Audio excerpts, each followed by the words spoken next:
Brandissant la pandémie comme prétexte, les autorités de certains pays ont pris des mesures de sécurité sévères et adopté des mesures d'urgence pour réprimer les voix dissonantes, abolir les libertés les plus fondamentales, faire taire les médias indépendants et entraver le travail des organisations non gouvernementales. Les restrictions liées à la pandémie servent d'excuse pour miner les processus électoraux, affaiblir les voix des opposants et réprimer les critiques. 16 juin 2021. Selon le Canard enchaîné, face aux bons indicateurs sanitaires, le président de la République pourrait mettre fin au couvre-feu vers le 23 juin, avant la date prévue du 30 juin, notamment pour des raisons électorales, afin de faire plaisir aux jeunes, cible politique prioritaire pour Emmanuel Macron. Vers une fin avancée du couvre-feu pour séduire les jeunes avant les élections? Parmi les éléments qui incitent le président de la République à la prudence, la situation du Royaume-Uni face aux variants indiens. Mais une annonce avant le premier tour ne pourrait pas porter préjudice au parti du président de la République. À en croire le Canard enchaîné, Emmanuel Macron n'en revient toujours pas d'avoir gagné ces dernières semaines entre 8 et 10 points de popularité chez les 18-25 ans dans les sondages. Les effets sans doute de son concours d'anecdotes avec McFly et Carlito, écrit le palmipède. Et comme par hasard, qu'est-ce qui se passe? Quelques heures après ces révélations du Canard enchaîné, eh bien le gouvernement s'est empressé justement de lever ces restrictions. Pas toutes les restrictions, bien évidemment, parce qu'il ne faudrait pas non plus que la population se sente libre. Merci McFly et Carlito. On se fiche de vos éborgnés, nous on veut faire des vues, et ce qu'importe si la Macronie est promue. Derrière de faux avertissements, on fait semblant de pas être leurs militants. Nous sommes les guignols du en même temps. On se fiche de votre misère et de vos éborgnés, nous on veut faire des vues, mais si cela achève la France qui se tue. Derrière cette pièce comique se passe un coup d'état démocratique. Votez pour un totalitarisme dynamique. Pour plus de misère, pour plus d'étudiants dans la galère. Nous sommes les représentants des jeunes. On a même participé à une association qui est rattachée à Brigitte Macron. Évidemment, vous savez pas dire qu'il faut voter pour lui, hein? Oh, clin d'œil, clin d'œil.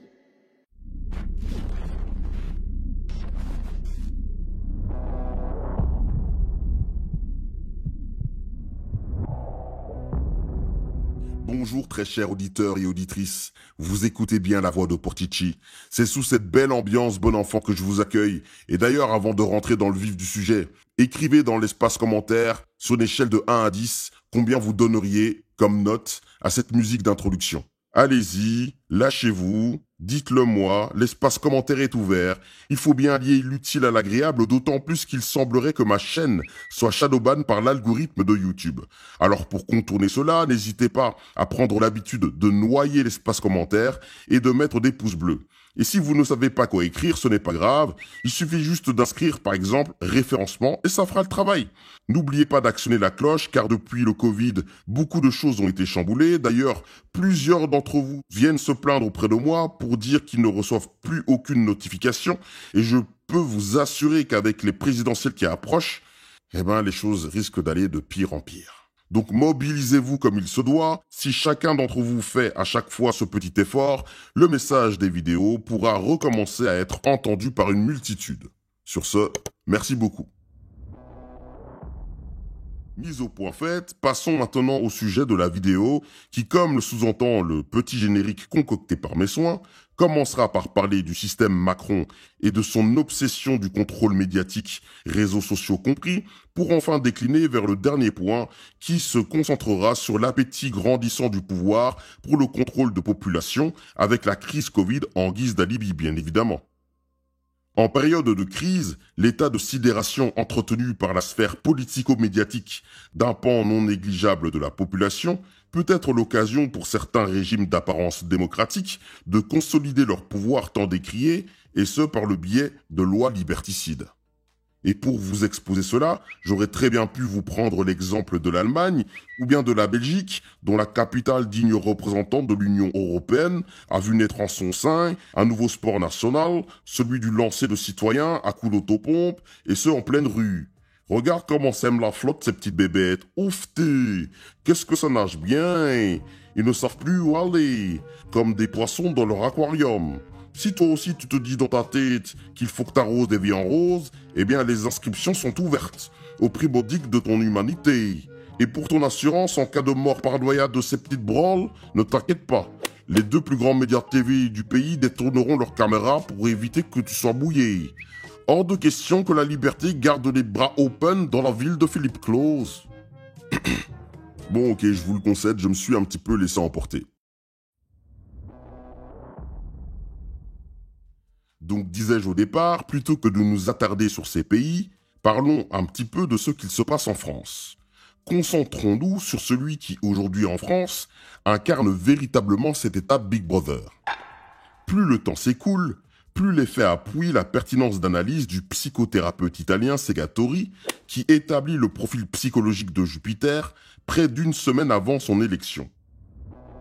Questa è la realtà del fatto. Siamo di fronte, ci siamo trovati di fronte, si sono trovati di fronte a un problema di tipo pedofilico. Detto ciò, superato il limite prescrittivo del tabù, cosa è accaduto? È accaduto che quell'idea di onnipotenza che ogni bambino ha è stata ulteriormente incentivata. In sé patologicamente normale, sembra un paradosso, ma patologicamente normale, cioè il narcisismo. Macron da giovane sviluppa un'ambizione sfrenata, una necessità, una dipendenza di ammirazione degli altri per coprire un interiore, un inconscio senso di inferiorità. Strutturano quello che viene definita una psicopatia, perché ci troviamo di fronte a un individuo, Emmanuel Macron, che come organizzazione psichica è perfettamente definibile come psicopatico. L'idéologie néolibérale, couplée à un sentiment de toute puissance, fruit d'une transgressive histoire d'un arbre tétard mal trogné, ont aidé à façonner la personnalité de notre intéressé, qui a une si haute estime de lui-même qu'il ne supporte pas la contradiction. Sa relation tumultueuse avec la presse en témoigne. Il n'aura fallu que 2 semaines après son investiture pour que cet inconnu qui fut mis sur le trône élyséen à coups de propagande médiatique sans commune mesure dans l'histoire présidentielle française n'expose au grand jour son appétence pour le contrôle de l'information, comme le montre cet article de Marianne du 18 mai 2017. Dans cet article, qui ressemble aujourd'hui au premier d'une longue série de coups assénés par la Macronie à la liberté de la presse, on peut lire à quel point l'exaspération du monde médiatique français fut grande devant le refus de l'Élysée de laisser les journalistes politiques suivre les déplacements du président, comme cela se fait pourtant à l'accoutumée. Liberté de la presse. Élysée. Comment l'équipe Macron veut échapper aux journalistes politiques. Par Louis Ozalté. Le 18 mai 2017. Extrait. L'Élysée entend choisir quel journaliste de chaque rédaction suivra le chef de l'État lors de ses déplacements. Il n'y a pas de raison pour que l'Élysée soit systématiquement suivi par la presse politique, explique l'entourage d'Emmanuel Macron. Plusieurs reporters ont également signalé que l'Élysée entendait désormais choisir pour chaque rédaction quel journaliste suivrait Emmanuel Macron lors de ses déplacements. Chose là encore totalement inhabituelle, et qui contreviendrait à la liberté de chaque média d'envoyer le journaliste de son souhait. Interrogé sur ce sujet, Christophe Castaner n'a pas démenti, mais éludé en déplorant le trop grand nombre de médias présents lors des visites de Macron. Si c'est une agence de presse élyséenne, si c'est En Marche qui monte son média, qui donne des images, et si c'est les seules images disponibles, c'est de la mise en scène, c'est de la propagande. Le jeu de la démocratie, c'est le jeu des médias, c'est la liberté de la presse. C'est le fait d'avoir un regard différent, parce qu'engagé, parce que aussi on veut voir le contre-champ. Il y a un champ, il y a un contre-champ. Si on empêche le contre-champ, on est dans une dictature de l'image.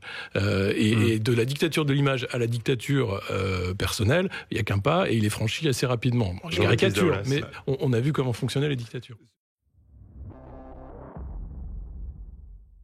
Et oui, la nouvelle condition sine qua non pour pouvoir avoir l'honneur de faire son boulot dans l'Hexagone semble caractérisée par le fait d'être sélectionné par le chef suprême. Et vous verrez par la suite que je ne raconte pas des histoires. Quelques jours plus tard, c'est la chaîne de télévision publique russe RT France qui sera dans l'œil du cyclone de la Macronie, qui lui interdira tout accès à l'Élysée. Alors qu'il est en compagnie de Vladimir Poutine que l'Occident se complaît à assimiler un persécuteur de journalistes, Emmanuel Macron, tout un symbole, remet le couvert en chargeant violemment la chaîne soviétique, en l'accusant d'avoir propagé des contre-vérités durant la campagne présidentielle, sans jamais prendre la peine de donner le moindre exemple. Plus tard, en début 2018, la chaîne qui se montra la plus objective du PAF envers les Gilets jaunes reçut une interdiction d'accréditation à l'Élysée. Et jusqu'à maintenant, leur relation reste tumultueuse. Russia Today en France, Ksenia Fedorova, par rapport à la campagne électorale en France. Les journalistes russes avaient eu des difficultés pour avoir accès à votre quartier général, à votre bureau. Qu'en pensez-vous de construire les relations avec les journalistes français, Monsieur le Président? J'ai toujours eu une relation exemplaire avec les journalistes étrangers, encore faut-il qu'ils soient journalistes. Quand des organes de presse répandent des contre-vérités infamantes, ce ne sont plus des journalistes, ce sont des organes d'influence. Russia Today et Sputnik ont été des organes d'influence durant cette campagne qui ont, à plusieurs reprises, produit des contre-vérités sur ma personne et ma campagne. Et donc j'ai considéré qu'ils n'avaient pas leur place, je vous le confirme, à mon quartier général. La totalité de tous les journalistes étrangers, y compris russes, professionnels, ont eu accès à ma campagne. C'est simple. Les règles sont ainsi, ce seront toujours les mêmes. Et c'est en cela qu'il était grave que des organes de presse étrangers, sous quelque influence que ce soit, je ne le sais, aient interféré en répandant des contre-vérités graves dans le cadre d'une campagne démocratique. Et à cela, je ne céderai rien. Rien, madame. Donc on va se dire les choses en vérité, mais Russia Today et Sputnik ne se sont pas comportés comme des organes de presse et des journalistes, mais ils se sont comportés comme des organes d'influence, de propagande et de propagande mensongère, ni plus ni moins. Depuis quand un président peut décider de qui est journaliste et qui ne l'est pas? Enfin, je veux dire, nous sommes accrédités par le CSA, nous ne sommes même pas journalistes étrangers, nous sommes journalistes français, avec des cartes de presse françaises. Donc si Emmanuel Macron décide qu'un journaliste français accrédité par le CSA avec une carte de presse française ne peut pas rentrer à tel ou tel événement, ça veut dire forcément qu'il en fait une affaire personnelle. Bien, donc on comprend que le terrain en France n'est pas très amical avec vous. Vous avez un gouvernement, il y a un porte-parole, un spokesman, qui dit que vous êtes exclu de la salle de l'Élysée, parce que vous faites de la propagande. C'est ça l'accusation. Et puis, vous avez dans le même temps, vous recevez des menaces de mort. Alors, moi j'ai envie de vous poser la question, elle est un peu brutale, mais je vais vous la poser gentiment. Vous n'avez pas l'impression que vous êtes en train de récolter ce que vous avez semé? And I ask you that in English also, so that you're responsible for what is happening now. Responsible for the death threats? What is your question? Are we responsible for the fact that our journalists are being harassed and threatened with death? Is that your question? Yes, the question is it the result of your aggressivity prior to the threat? Well, you can ask the same question if Charlie Hebdo actually triggered the death threats and the situation that happened to them by what they've been reporting. I don't think that any journalist is responsible for any death threats.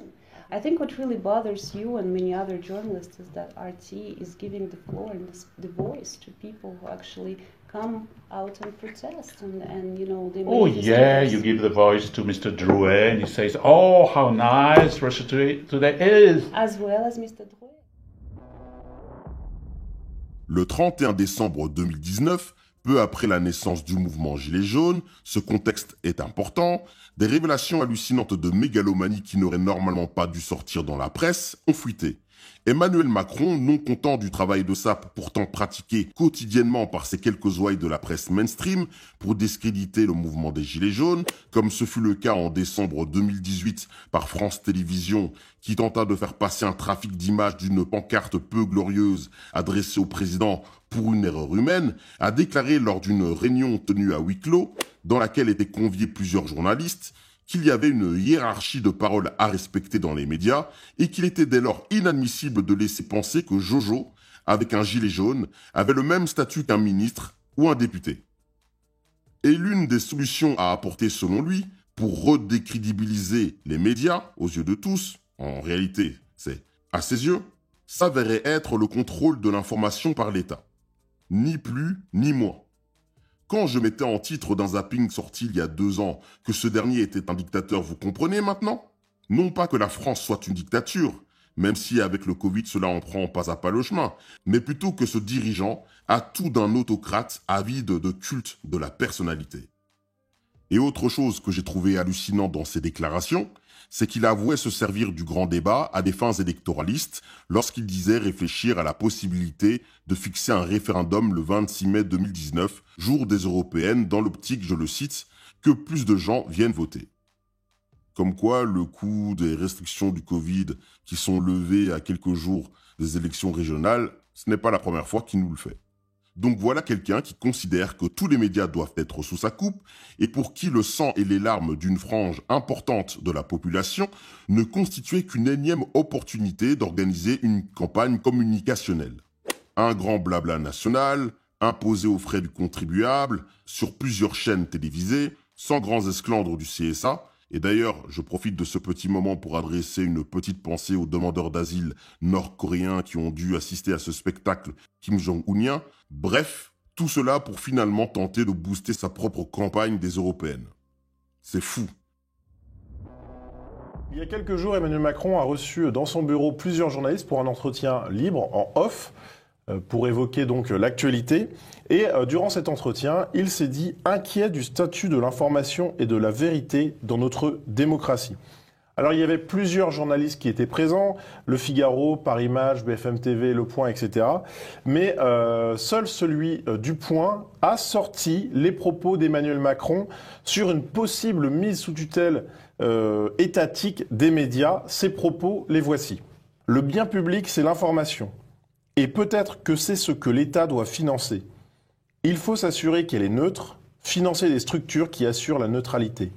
Que pour cette part-là, la vérification de l'information, il y ait une forme de subvention publique assumée avec des garants qui soient des journalistes. Alors Jean-Yves, quand on entend ces propos, eh bien on peut se poser quelques questions, voire même s'inquiéter. On se pince, parce qu'il n'y a pas d'information neutre. Il peut y avoir une information factuelle qui correspond à des faits, mais il n'y a pas d'information neutre. Pourquoi ? Parce qu'une information, c'est quelque chose dont on souhaite parler, un fait dont on souhaite parler. Il y a des faits dont on ne souhaite pas parler. Et donc, il y a déjà, dans le fait de parler d'un fait, il y a un choix qui n'est pas neutre. C'est pas neutre non plus l'angle par lequel on aborde la question. Encore une fois, on peut être objectif, essayer de ne pas mentir délibérément. C'est pas toujours le cas dans les médias, faut bien le dire, mais on ne peut pas être neutre. Neutre, ça veut dire quoi ? Ça veut dire que ce serait le point de vue de Macron qui serait au-dessus de tous les autres et qui devrait s'imposer. Ça s'appelle le totalitarisme, ça s'appelle la dictature Macron. Et je crois vraiment que notre pays est en train d'évoluer vers une dictature Macron, vers une macroncrature, et c'est extrêmement préoccupant. Alors c'est d'autant plus inquiétant qu'effectivement cette sortie sur le contrôle de l'information, la neutralité de l'information, eh bien il s'inscrit dans un contexte qui est par exemple celui du vote à l'Assemblée nationale, bien d'une loi contre les fake news. Donc il y a quand même quelque chose un mouvement de fond, on va dire, politique de la part de Macron. Alors, il y a un mouvement de fond. Là aussi, les fake news, c'est-à-dire les fausses nouvelles, supposent qu'il y ait des vraies nouvelles, c'est-à-dire qu'il y ait une vérité. Voilà. Eh bien, non, il n'y a pas non plus de vérité dans le domaine de l'information. Il y a la confrontation de points de vue. Par exemple, vous pouvez dire que l'immigration est une chance pour la France. C'est pas une fake news, c'est une opinion. Mais vous pouvez dire aussi que l'immigration est un fardeau pour la France. C'est pas davantage une fake news, c'est une autre opinion. Et comment peut-on atteindre la vérité? Eh bien, par la confrontation des points de vue. Et la loi fake news vise à aller vers une vérité officielle, celle de la dictature Macron. Alors, cette sortie sur le contrôle étatique des médias potentiels, eh bien, a étonné en haut lieu, puisque le directeur du Point, Étienne Gernel, a écrit un édito titré « Macron ou la tentation de la Pravda », dans lequel il écrit « On le lit, on le relit et n'en revient toujours pas. Vous ne rêvez pas, le président de la République propose que l'État rémunère certains journalistes. » Pour lui, eh bien, il s'agit tout simplement d'un programme de tutelle. Évidemment, poursuit-il, en lisant ce compte-rendu des réflexions présidentielles, on songe à 1984 de George Orwell. Et le patron du Point conclut en déclarant « Nous n'accepterons pas au Point la tutelle, même partielle, même bien habillée, de quelque organisme que ce soit. » Alors Jean-Yves Le Gallou, on voit que le patron du Point a une position très forte. Oui, alors ce qu'on voit surtout, c'est comme vous l'avez souligné, Nicolas, au début de ce point de vue, de ce débat, c'est qu'il y avait plusieurs médias représentés à cette rencontre avec Macron. Le Figaro, qui appartient à la famille Dassault, BFM TV, qui appartient à Drahi, Paris Match, qui appartient à Lagardère et surtout au Qatar. Tous ces médias ont choisi de taire les révélations du président Macron, pourtant particulièrement inquiétantes par rapport à la liberté de la presse et à la liberté d'information. Le seul qui en parle, c'est Le Point. C'est pas tout à fait un hasard. Le Point, ça appartient aussi à un oligarque, Pinault. Mais il se trouve que c'est un oligarque qui est en mauvaise relation avec Macron, y compris à l'époque où Macron était le ministre ou le secrétaire général adjoint de l'Élysée du temps de Hollande. Et donc, on voit bien que les médias dont les patrons sont proches de Macron, Drahi, Dassault, Lagardère, le Qatar, ils se taisent parce que les journalistes n'ont pas le droit d'en parler, et que le seul média qui en parle, c'est le média dont le patron, Pinault, qui est un oligarque par ailleurs, mais qui est un oligarque en mauvais termes avec Macron. Mais le pire, c'est que ce n'est pas tout. Le président de la République n'a aucune limite en matière de vilainie. Le 9 avril 2020, n'ayant pas du tout apprécié que des médias pourtant sous ses ordres critiquent son imprudence alors qu'il était en visite à Pantin, entouré d'une foule compacte, ne respectant ni les gestes barrières recommandés et ne portant ni ces masques inutiles en milieu ouvert, mais si chers à sa propagande gouvernementale, Emmanuel Macron, ne supportant pas qu'on le prenne à défaut, décida de réitérer ce qu'il fit au tout début de sa mandature, à savoir interdire à la presse de le suivre dans sa sortie publique à l'hôpital Kremlin-Bicêtre. L'APP, qui est l'association de la presse présidentielle, s'était alors alertée, je cite, de cette dégradation inédite dans un quinquennat de la couverture des déplacements présidentiels. Fin de citation. Et ce qui fut assez cocasse, avec les images produites par l'Élysée, lors de sa visite au Kremlin-Bicêtre, c'est que ces dernières pouvaient laisser croire qu'Emmanuel Macron fut bien accueilli par le corps soignant de l'établissement de santé, au point même que certains, en commentaire sur Twitter, ont cru que le président fut applaudi, alors que la réalité était tout autre. On peut s'applaudir comme le soir de tous les gens.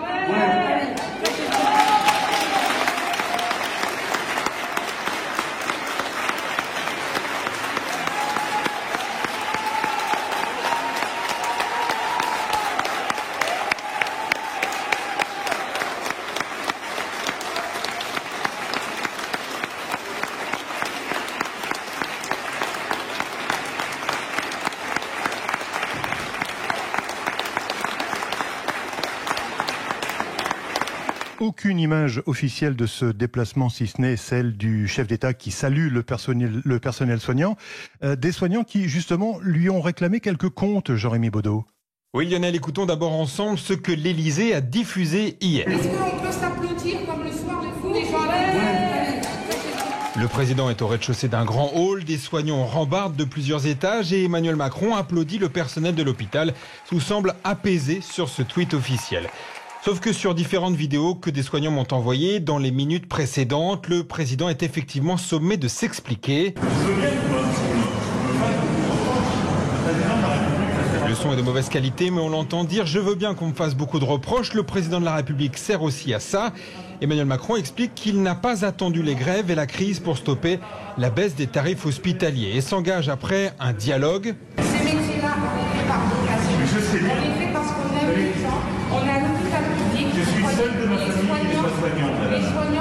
Le ton est cordial, mais les critiques sont acerbes sur le manque de moyens, sur le manque de reconnaissance. Ces extraits s'arrêtent sur les fameux applaudissements et sur le président qui affirme qu'il faudra tirer collectivement les leçons de cette crise. Mais on notera que l'Élysée, dans sa communication, a évidemment écarté ces dialogues. Aucun journaliste n'était sur place pour y assister.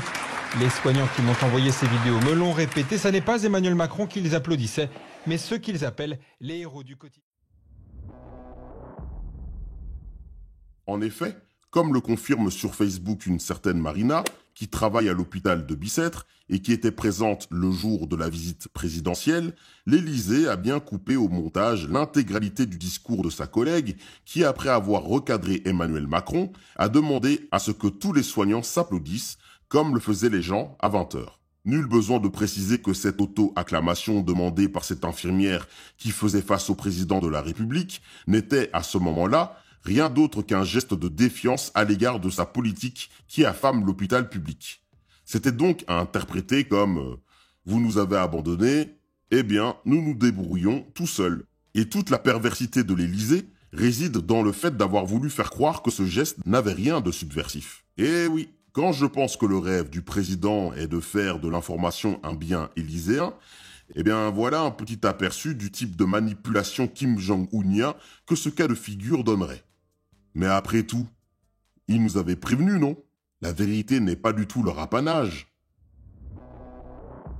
Oui, j'assume parfaitement de mentir pour protéger le président. Elle nous dit aujourd'hui que ce sont des paroles sorties de leur contexte et tronquées. Ça veut donc dire qu'elle a bien prononcé ce segment de phrase qui est quand même un peu embarrassant. Mon cher monsieur, vous parliez sur le mensonge. Oui. On va être très clair. S'il faut dire la vérité aux Français, ça veut dire 10 ans de sang et de larmes. Et je suis désolé de vous le dire, à un moment donné, vous confondez tous ce coup-là. Ça veut dire que vous assumez de mentir aux Français? Mais je mens pas, monsieur. Mais vous voulez que je vous parle de dossiers importants? Si vous voulez dire la vérité aux Français, ça veut dire que vous ne le dites pas? Vous voulez dire la vérité aux gens sur ça? Mais qu'est-ce que le terrorisme vient faire là-dedans? Vous voulez dire sur le chômage aux gens? Mais attendez, je suis désolé, aujourd'hui, il faut donner une vision d'espérance aussi aux Français. Donc à un moment donné, le problème de la politique, c'est pas de mentir, c'est de faire des choses. Vous êtes toujours en train de laver plus blanc, plus blanc. Vous savez, j'ai compris une chose, moi. Les gens qui sont le plus transparents, à l'arrivée, c'est pas ceux-là qui sont transparents. Donc aujourd'hui, on a un gouvernement qui est renouvelé, on a cette personne qui a des choses à dire et à faire, et vous restez braqué sur un tweet. Je me réjouis au moins que la clarté soit faite. Vous venez d'expliquer que non seulement le mensonge ne vous choquait pas en politique, mais que de surcroît, il était justifiable quand il s'agissait de donner de l'espoir aux Français plutôt que de leur dire la vérité. Vous avez arrêté votre logiciel sur ça. Voilà, mais voilà, monsieur, on voit quel est votre logiciel précisément politique. Moi, je pense au contraire qu'il faut être transparent, qu'il faut dire la vérité et qu'avoir... Doucement à la transparence, c'est le début de la tyrannie. Eh bien, très chers auditeurs et auditrices, nous sommes arrivés à la fin de la première partie.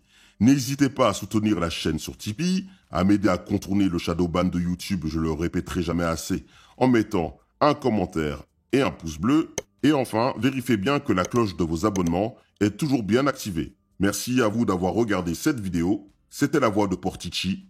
Portez-vous bien. Et aujourd'hui s'est installé dans notre société, et de manière séditieuse par des discours politiques extraordinairement coupables, l'idée que nous ne serions plus dans une démocratie, qu'il y a une forme de dictature qui s'est installée. Mais allez en dictature. Une dictature, c'est un régime où une personne ou un clan décide des lois. Une dictature, c'est un régime où on ne change pas de dirigeant. Si la France, c'est ça, Essayez la dictature et vous verrez. La dictature, elle justifie la haine. La dictature, elle justifie la violence pour en sortir. Mais il y a en démocratie un principe fondamental. Le respect de l'autre. L'interdiction de la violence. La haine à combattre. Tous ceux qui aujourd'hui dans notre démocratie se taisent sur ce sujet sont les complices aujourd'hui et pour demain de l'affaiblissement de notre démocratie et de notre Macronie. La manière dont la Macronie traite les journalistes va de pair avec ce classement de Reporters sans frontières sorti en 2020 qui montre que la France a perdu 2 points dans le classement de la liberté de presse par rapport à 2019. Parmi les griefs de l'organisation, les violences policières contre les journalistes et les intimidations judiciaires. Par pression procédurière, je ne peux m'empêcher de penser à l'emblématique affaire Geneviève Leguet, cette femme pacifiste de 73 ans, dont l'agression en mars 2019, le 23 mars de mémoire, par des policiers niçois, fut l'objet d'un mensonge d'État. Affaire Leguet, la police des polices traque les sources de Mediapart, par Fabrice Arfi. La journaliste de Mediapart Pascal Pascariello, qui avait permis de démontrer les mensonges du président de la République dans une affaire de violence policière, a été entendue comme suspecte, mardi 26 mai, par l'IGPN. C'est la 4e fois en moins de 18 mois que la justice essaye de s'en prendre aux sources de Mediapart à la suite d'enquêtes embarrassantes pour l'exécutif. Sous la présidence d'Emmanuel Macron, la chasse aux sources des journalistes s'inscrit au fil des mois dans une récurrence de plus en plus inquiétante. La reporter de Mediapart Pascal Pascariello, qui avait permis de démontrer les mensonges du président de la République et du procureur de Nice dans le dossier Geneviève Leguet, une retentissante affaire de violence policière, a été entendue comme suspecte, mardi 26 mai, à Paris, par un commissaire général et une capitaine de l'inspection générale de la police nationale, IGPN. L'objectif des investigations, diligentées par le parquet de Nice, est contenu dans le délit visé par la convocation judiciaire envoyée le 19 mai à Mediapart, recèle de violation du secret professionnel. Comprendre, trouver qui, au sein de l'administration, a livré à la presse des informations embarrassantes pour la justice et le pouvoir. Les nombreuses enquêtes de Pascal Pascariello avaient en effet mis au jour les contre-vérités d'un magistrat, le procureur Jean-Michel Prêtre, et du chef de l'État lui-même, Emmanuel Macron, dans un dossier qui est vite apparu comme symbolique des violences policières, de leur déni institutionnel et du mensonge politique qui parfois l'accompagne. L'affaire Leguet porte le nom d'une militante de 73 ans de l'organisation Attaque, qui a été gravement blessée durant une manifestation fin mars 2019, à Nice. Le procureur de la ville, lors d'une conférence de presse, puis Emmanuel Macron quelques jours plus tard, dans les colonnes du quotidien Nice Matin, avait dédouané la police, qui aurait été, selon eux, totalement étrangère aux blessures infligées à la vieille dame. Mais les articles de Mediapart ont pu, preuve à l'appui, montrer qu'il n'en était rien et qu'un rapport de police, rédigé le jour des faits, avait même établi le contraire. D'autres articles de Pascal Pascariello avaient également interrogé les conflits d'intérêts qui entouraient l'enquête, la policière chargée des investigations, et la compagne d'un policier en cause, et exhumé les lourds antécédents du procureur Prêtre, qui a finalement été muté à Lyon après avoir essayé d'étouffer l'affaire Leguet, toujours au point mort sur le fond. Et le pire, c'est que ce même procureur de Nice, comme l'indique cet article du journal Le Monde du 24 juillet 2019, a avoué avoir menti en disculpant la police pour ne pas embarrasser Emmanuel Macron. Vous avez compris? Je répète, ce même procureur de Nice dont il est question dans l'affaire Geneviève Leguet a indiqué avoir menti en disculpant la police pour ne pas embarrasser Emmanuel Macron. C'est terrifiant. Essayez la dictature et vous verrez. Mais oui, la séparation des pouvoirs, tout ça. C'est ce qu'on nous apprenait à l'école, hein. Dernier document accablant pour la police sur lequel s'est appuyé l'IGPN, une vidéo inédite que tu as récupérée. Et en plus, c'est une vidéo assez inattaquable puisqu'elle a été tournée par les gendarmes, la CIOP, la cellule image d'ordre public de la gendarmerie. On va la voir, on est à Nice le 23 mars et on entend Et on voit aussi le commissaire Rabassouchi à côté des policiers sous ses ordres. Il fait ses sommations. Et lance immédiatement après la charge sur un petit groupe, quelques personnes éparses. On voit la charge. Voilà. Donc un document de la gendarmerie, on le redit. Pascal. Oui, parce qu'effectivement, ils ont pris soin en fait, d'enregistrer toute cette journée. Ils étaient, comme ils le disent, abasourdis.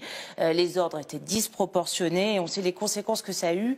Cette affaire est évidemment emblématique parce que ça montre les violences policières à l'encontre d'une militante pacifiste de 73 ans, mais également emblématique parce que 2 jours plus tard, le président Emmanuel Macron livre une version absolument mensongère et explique qu'il n'y a eu aucun contact entre Geneviève Leguet et la police. Alors évidemment, c'est encore une fois exceptionnel dans cette affaire qui ne s'arrête pas de nous surprendre.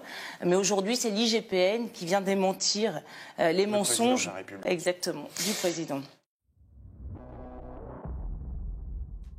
Ces 4 coups de pression subis en l'espace de 18 mois par la journaliste Pascal Pascariello ne constituent pas les premières attaques du pouvoir jupitérien au secret des sources. Le retentissant scandale Benalla, du nom de ce barbouze protégé par Emmanuel Macron et dont les actes illégaux furent étalés au grand jour par une certaine presse, fut aussi l'occasion pour l'Élysée de montrer ses velléités de porter de graves atteintes à une des libertés fondamentales. Que ne faut-il pas faire pour tenter de se décoller des tentacules totalitaires de la pieuvre administrative incarnée par ce pouvoir?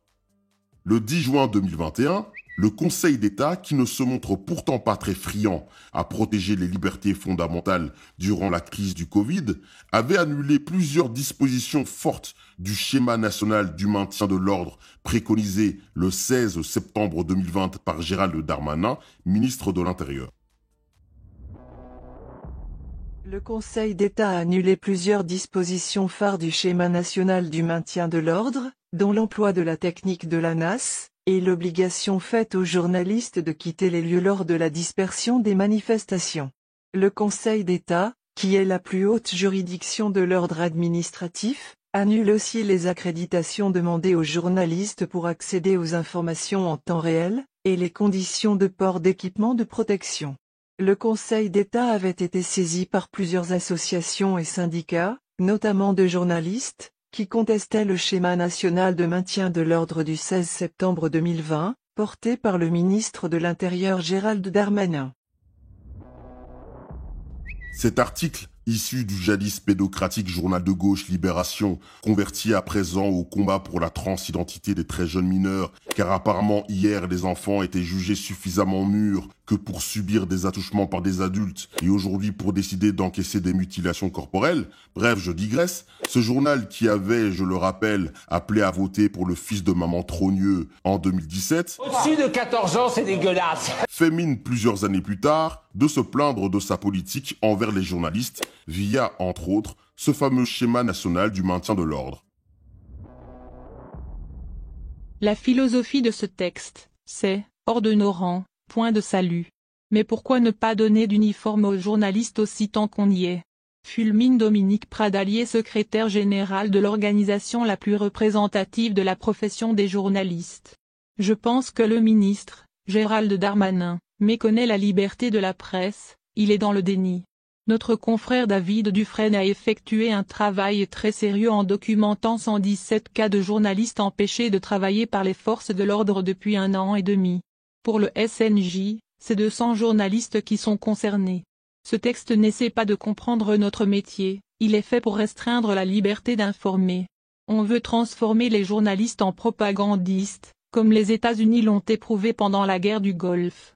Nous allons donc réaffirmer la liberté des journalistes, qui est de pouvoir être témoin de tout, partout et en tout moment.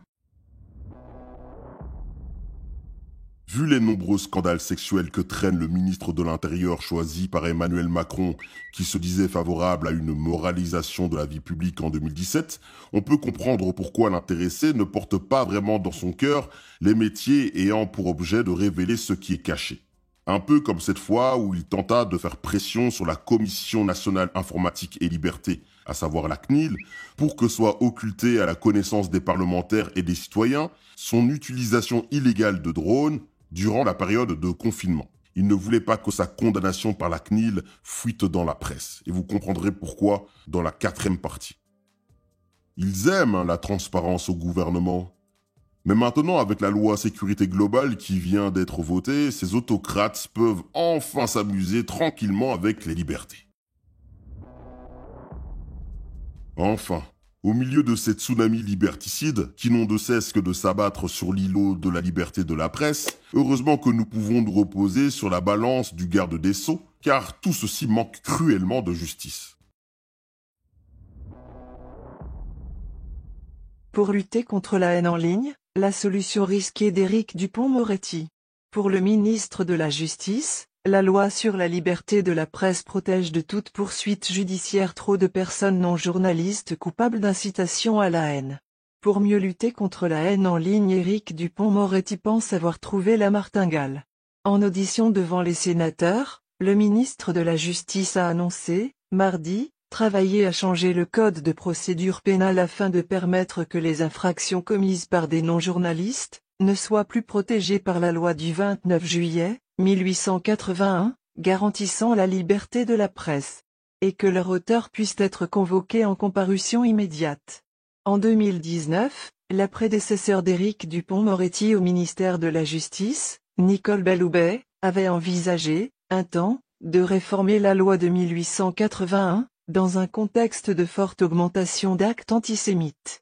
En juin, la juriste de formation annonçait qu'elle solliciterait la Commission nationale consultative des droits de l'homme, CNCDH, sur la sortie de certaines infractions, comme l'injure, ou la diffamation, de la loi sur la liberté de presse pour les inscrire dans le droit pénal ordinaire, avant d'envisager une modification de la loi. Mais face à la levée de boucliers de nombreux organes de presse notamment, Nicole Belloubet avait fait marche arrière en assurant finalement qu'aucune proposition du gouvernement ne prévoyait de toucher à la loi de 1881. Hein? Attendez, comment ça? Qu'est-ce qui définit véritablement le journalisme? Pour monsieur Éric Dupond-Moretti, une carte de presse? Non, la carte de presse n'est pas obligatoire pour être journaliste en France. Ça, c'est un article de l'AFP qui a été écrit juste après ma garde à vue d'avril 2019. Voilà, donc vous pouvez le retrouver sur AFP Factuel. Non, la carte de presse n'est pas obligatoire pour être journaliste en France. Et c'est expliqué et illustré. Comme le dit l'avocat pénaliste Éric Morin au Huffington Post, l'exécutif avec cette énième loi, qui fait suite à un empilement de dispositions sécuritaires depuis 10 ans, et ce sans jamais avoir réussi à rétablir l'ordre dans le pays, ne fait en réalité qu'ouvrir une boîte de Pandore. La lutte contre la haine a bon dos en Macronie. Nul doute, vu l'amour étriqué qu'entretient le gouvernement pour la liberté de la presse, qu'elle est l'expression d'une volonté insatiable de bâillonner des voix comme la mienne, qui s'opposent à sa politique malsaine. Les dérives totalitaires du pouvoir sont si explicites que le Conseil constitutionnel, dans sa décision du 18 juin 2020, a décidé de sévèrement censurer la loi Avia qui prétend lutter contre la haine sur Internet. Entre nous, je ne peux m'empêcher de penser que ce jugement fut donné au 80e anniversaire d'une date emblématique de l'histoire de France. Résistants français, les néocollabos veulent votre peau. L'arbitrarité de cet édit prévoyait de faire censurer des contenus dits haineux dans les 24 heures après leur diffusion, et ce par les plateformes numériques sous peine de sanctions contre ces dernières. Elle comportait aussi une seconde partie qui confiait le pouvoir de caverder en 1 heure par la police tout contenu qu'elle qualifierait, seul, sans juge, de terroriste. Or, comme le dit cet article de la Quadrature du Net, que je vous invite à lire, cette notion de terrorisme est si dévoyée qu'elle pourrait permettre de donner la possibilité au pouvoir de s'en prendre directement à l'opposition politique. Et déjà que ce fameux pouvoir a pris pour fâcheuse habitude de contourner le Parlement, donc là je ne vous dis pas. Et pour montrer que les membres de l'exécutif ont souvent eu l'amalgame facile, voici ce petit exemple. Nous avons neutralisé de nombreuses attaques. Vous savez, juste pour en illustrer cela, quelques jours avant le 17 novembre et le début du mouvement des Gilets jaunes. Un groupe s'était constitué et s'était intitulé « Ça va saigner le 17 ». C'était une attaque terroriste, nous l'avons neutralisée. Et oui, vous l'avez bien vu, plus de 4 mois après le 17 novembre 2018, Christophe Castaner, ancien ministre de l'Intérieur, qui avait, souvenez-vous, proféré des mensonges éhontés à l'égard des Gilets jaunes s'agissant de leur pseudo-incursion et agression à la Pitié-Salpêtrière, révélait le 1er mars 2019 qu'une attaque terroriste avait été neutralisée juste avant le 17 novembre 2018, à savoir le premier acte des Gilets jaunes. Ben voyons. Ce laïus alambiqué savamment cultivé par Christophe Castaner pourrait laisser croire que le mouvement Gilets jaunes était dès sa naissance consubstantiellement lié au risque terroriste et qu'il faudrait dès lors indubitablement le considérer comme tel. C'est une des façons, en tout cas, dont certaines personnes pourraient, consciemment ou non, accueillir ce discours. En réalité, en fouillant un peu dans les arcanes du net, on se rend compte qu'il ne s'agissait rien d'autre qu'un projet de braquage de distributeurs de billets par 4 personnes radicalisées et non de terrorisme. Le parquet admit même qu'il n'y avait aucun lien avec un projet d'attaque contre les Gilets jaunes. Il s'agissait donc d'une menace de crime de droit commun, sans rapport avec les Gaulois réfractaires. Fort de ces amalgames, comme de sa volonté de museler tout discours d'opposition après le refus du Conseil constitutionnel de valider leur loi liberticide prétendant faussement lutter contre la haine, le gouvernement a décidé le 25 juin 2020 de demander à la Commission de l'Union européenne de faire adopter au niveau européen ce que la Constitution française l'empêchait d'appliquer. Tel un symbole de perversion d'une loi qui ne dit son nom, il est assez badin de voir que cette loi estampillée contre la haine sur Internet est soutenue par la mordeuse de taximan Laetitia Avia, qui incarne à elle seule, à la perfection, ce contre quoi cette loi allègue combattre. En effet, vu les poursuites judiciaires intentées contre elle pour harcèlement moral par plusieurs de ses ex-assistants parlementaires qui l'accusent d'humiliation, moquerie sur base du physique, propos sexistes, racisme, etc., etc., il y a véritablement de quoi rire jaune. Ça, c'était pour la vanne. Écoutez ce qui suit et vous comprendrez. Les élites en France, c'est, je veux pas être méchant, mais c'est Claire Petit et Laetitia Avia.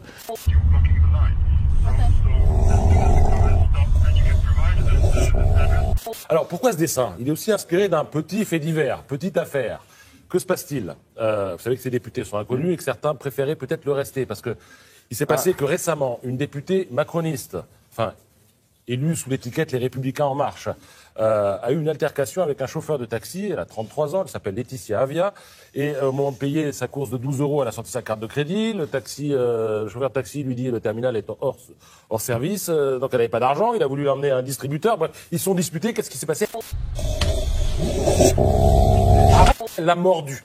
Elle l'a carrément mordu. Donc il a fallu que la police vienne finalement. Ils ont porté plainte l'un contre l'autre. Enfin, fait divers pas possible, qui a donc inspiré le dessin que vous venez de voir à Bouzard. Et l'histoire nous est racontée ce matin par le Canard enchaîné. Il faut vraiment s'énerver. Hein, il faut vraiment s'énerver. Pour planter ses canines dans l'épaule d'un chauffeur de taxi. Elle avait faim. Il y a un autre quinquennat qui avait commencé par une affaire de 100 dents. Là, c'est beaucoup plus mordant. Comme fait divers. Dites donc, si c'est ça l'élite, je suis curieux de voir ce qu'il y a derrière. Hein. On va essayer de rester sérieux, Michel Drac.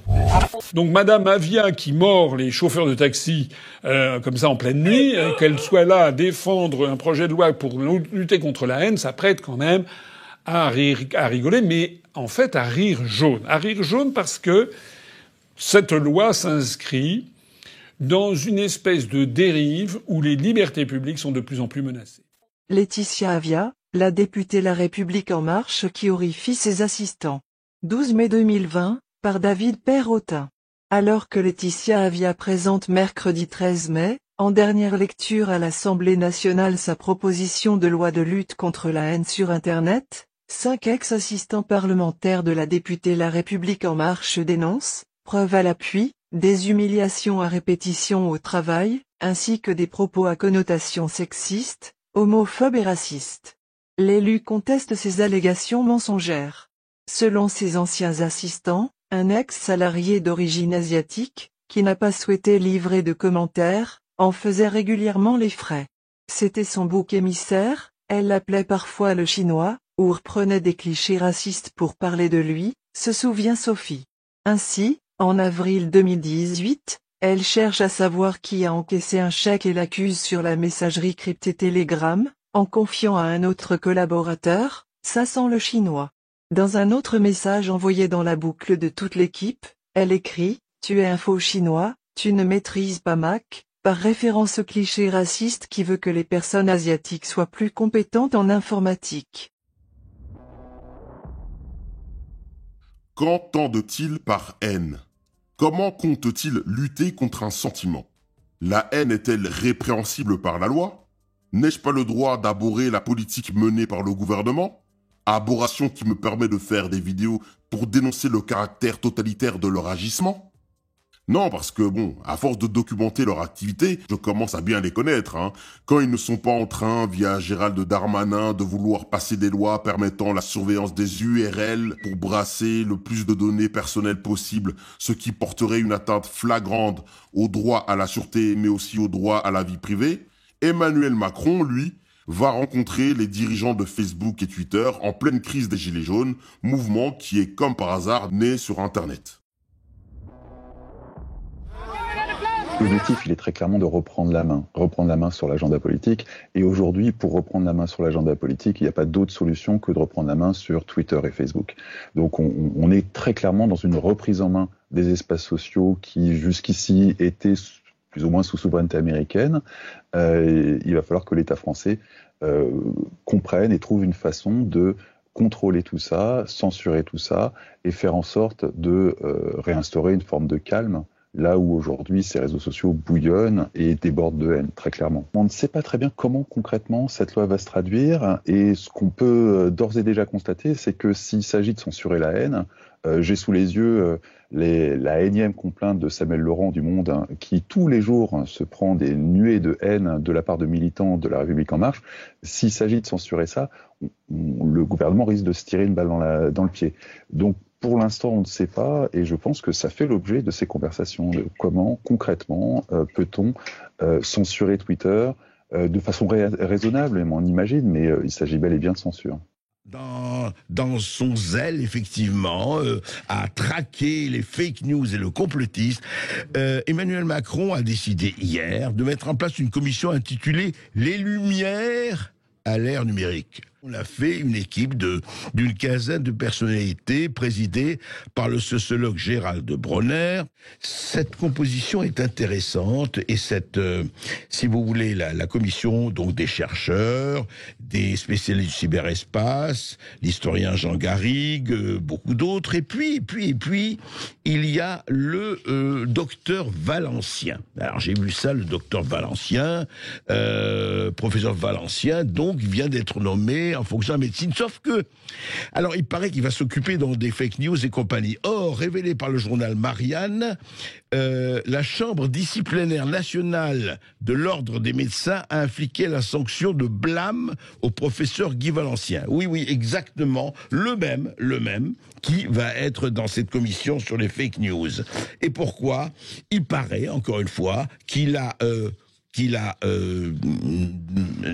maltraité ou en tout cas donné des fausses informations sur un confrère, et ça lui a valu en tout cas un rappel à l'ordre assez étonnant d'ailleurs et assez significatif de l'Ordre des médecins. Alors, Emmanuel Macron et d'une façon générale, la Macronie, disons, a pour obsession de verrouiller par tous les moyens la libre expression. Et dans tous les domaines, vous dites. Et dans tous les domaines. Alors, oui. parce que en préparant un petit peu mon intervention, je regardais ce qu'il y avait eu. Alors, il y a eu la loi, bien sûr, anti-fake news. Il y a eu la tentative de loi Avia, mais dont on s'apercevra que dans les objectifs fixés à nos à notre fine équipe là, de commissionnaires anticomplotistes, il y a aussi la question de la lutte contre les diffuseurs de haine. Donc la loi Avia revient par la fenêtre après qu'on l'a chassée par la porte. Exact. Il y a aussi, je ne sais pas si vous vous souvenez, mais certainement en tant que journaliste, la tentative de conseil de déontologie journalistique qui avait été mise sur pied par Cédric O, je ne sais pas si vous vous en souvenez, qui avait soulevé une bronca d'ailleurs du milieu journalistique. Absolument, on voulait. L'idée c'était en gros, j'ai retrouvé une citation de Cédric O à l'époque, qui disait je considère qu'il doit y avoir un conseil de l'ordre des journalistes, des journalistes entre eux qui prennent des décisions et qui disent à l'État de ouvrez les guillemets, vous devez retirer l'agrément de tel ou tel canard, mettre des avertissements. Ça, c'est quand même la conception de la liberté de la presse par la Macronie. Ce pouvoir instrumentalise chaque fait de société, un petit peu comme la gifle reçue par Emmanuel Macron, pour tenter de museler les réseaux sociaux qui échappent encore à leur emprise. Les voix discordantes comme la mienne doivent se faire discrètes. Mais grâce à vous et votre soutien, la voix de Portici ne se taira pas. Pour m'aider à contourner la censure douce de YouTube qui semble avoir shadowban ma chaîne, que chacun d'entre vous n'hésite pas à mettre son pouce, son commentaire et à vérifier si la cloche de son abonnement est toujours bien enclenchée. C'est très important. C'était la voix de Portici. Portez-vous bien. Pas eu le contre-pouvoir des médias, en fait. Bon, toi, tu en incarnes un avec le Courrier des stratèges. Comment expliques-tu qu'il n'y a plus du tout de contre-pouvoir? Nous avons d'énormes subventions à la presse officielle. Voilà. Je l'appelle régulièrement la presse subventionnée. On dépense plusieurs dizaines de millions d'euros pour faire vivre des journalistes.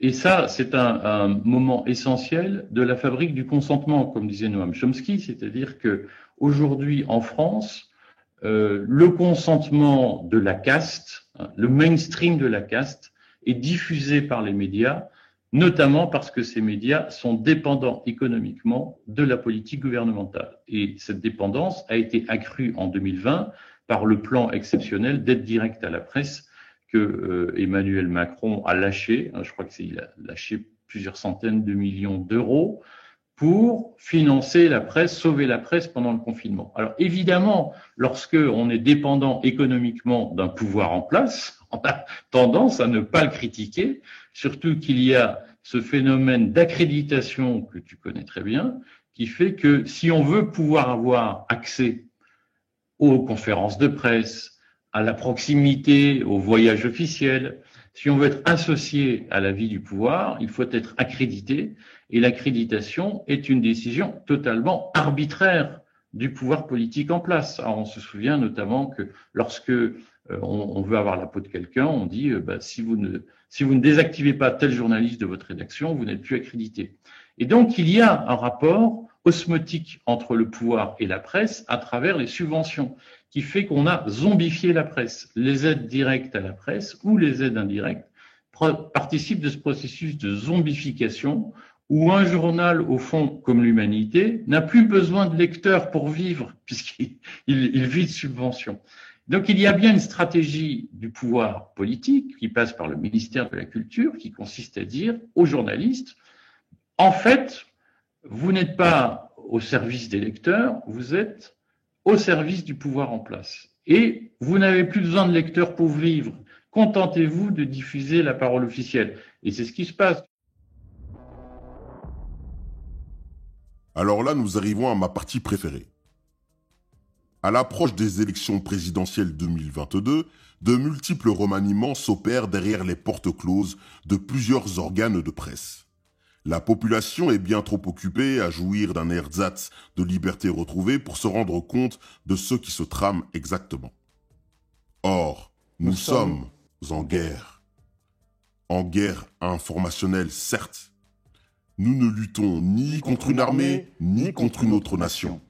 Mais l'ennemi est là, invisible, insaisissable et qui progresse. Et cela requiert notre mobilisation générale. Nous sommes en guerre.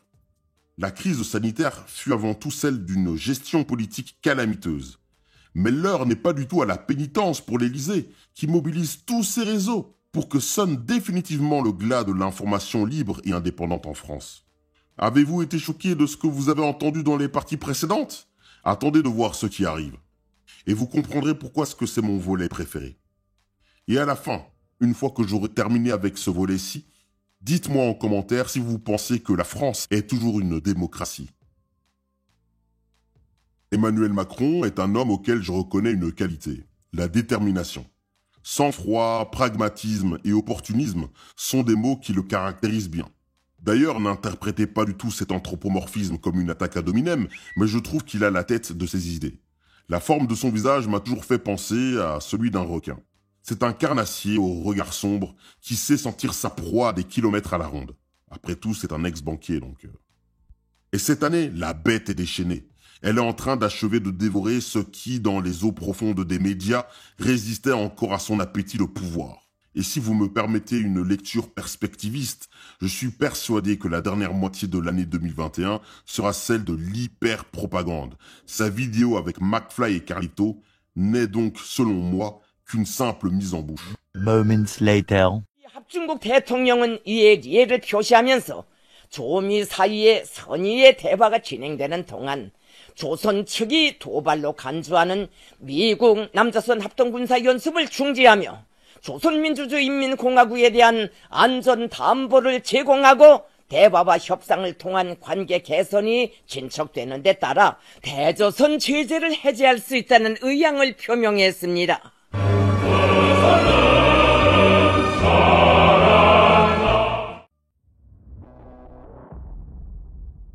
L'ADN Big Brother de ce gouvernement, qui l'a poussé à annoncer par le biais de Sibeth Ndiaye sa volonté de créer un ministère de l'information au début de la crise du Covid afin de s'ériger en certificateur de nouvelles alors même qu'il mentait sciemment sur l'inutilité du port du masque en milieu fermé, a laissé une empreinte non négligeable sur l'épitaphe liberté de la République française.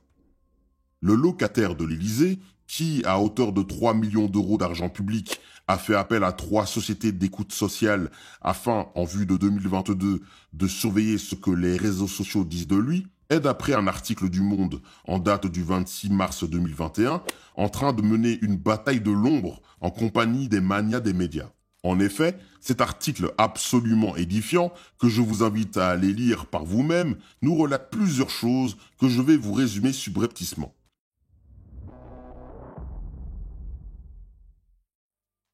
1. Le mouvement des Gilets jaunes a traumatisé Emmanuel Macron, pour qui le contrôle de l'information devient une nécessité. Son obsession pour la surveillance devient maladive, selon des macronistes. 2. Le président de la République française, qui est très ami avec Xavier Niel et Bernard Arnault, qui sont tous deux des grands manias des médias, ne porte pas dans son cœur Xavier Bolloré, qui est à la tête de CNews, une chaîne considérée comme ultra-conservatrice et non alignée à la Macronie, que n'apprécie donc pas l'Élysée. Ce qui fait d'ailleurs un point commun entre Emmanuel Macron et une certaine gauche. Citation. Éric Zemmour donne des frissons à tous les étages de la Macronie. Fin de citation. D'ailleurs, les dernières sorties de Stéphane Séjourné, député européen LREM, qui ne cesse d'appeler à un décompte du nombre de minutes par le CSA d'Éric Zemmour sur CNews, sont là pour le prouver.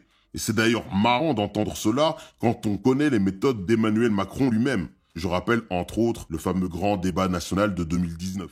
Hier à 16h, on m'apprenait que la justice m'avait relaxé dans un énième procès politique et quelques heures plus tard, on me disait que le CSA avait décidé de comptabiliser mon temps de parole comme une personnalité politique. Je vous avoue que cette offensive ne m'a pas vraiment étonné. Depuis des mois, des ministres du gouvernement Castex, des députés En Marche s'époumonaient contre ma présence à l'antenne de CNews. Est-ce qu'il y a une pression politique sur le CSA là? Évidemment. Évidemment. Enfin, vous pensez une seconde que Roch Mestre peut prendre... enfin, vous rigolez. Bien sûr. Elle vient d'où la pression? Mais de toute façon, cherchez, vous allez trouver. Mais de toute façon, non, dites-moi. C'est extrêmement intéressant. Vous êtes libre maintenant, Françoise. Dites-moi. Mais du pouvoir, voilà, c'est simple. 3. Nicolas Sarkozy a tenté de rabibocher Bolloré et Macron lors d'un dîner dans les jardins présidentiels en été 2020, mais rien n'y fait. Le désaccord est profond. Vincent Bolloré, patron de Vivendi, déplore le manque de soutien de la France par rapport à ses business en Afrique. 4. Le soutien de Bolloré à la réélection du président de Guinée Alpha Condé énerve l'Élysée. Macron préfère pousser son candidat de campagne, à savoir le Martiniquais Thierry Déaut. Ça en dit long sur l'indépendance de ces pays africains. 5. Comme les audiences de CNews augmentent, l'Élysée, en vue de 2022, envoie quand même ses lieutenants, malgré les différends avec Bolloré. 6. À 1 an de la présidentielle, plusieurs groupes français sont en recomposition. RTL, Europe 1, M6, Le Journal du Dimanche, Paris Match, etc., etc. 7. Bolloré, qui est proche du réseau politique LR, dont Xavier Bertrand, est un boulimique des médias. Il rachète le groupe Prisma Media, qui comprend Capital, Voici, Gala, Télé Loisirs, etc., etc., et il bataille contre Arnaud Lagardère et Bernard Arnault pour mettre la main sur Europe 1 et sur Hachette. La gloutonnerie du smiling killer breton dérange énormément Emmanuel Macron. 8.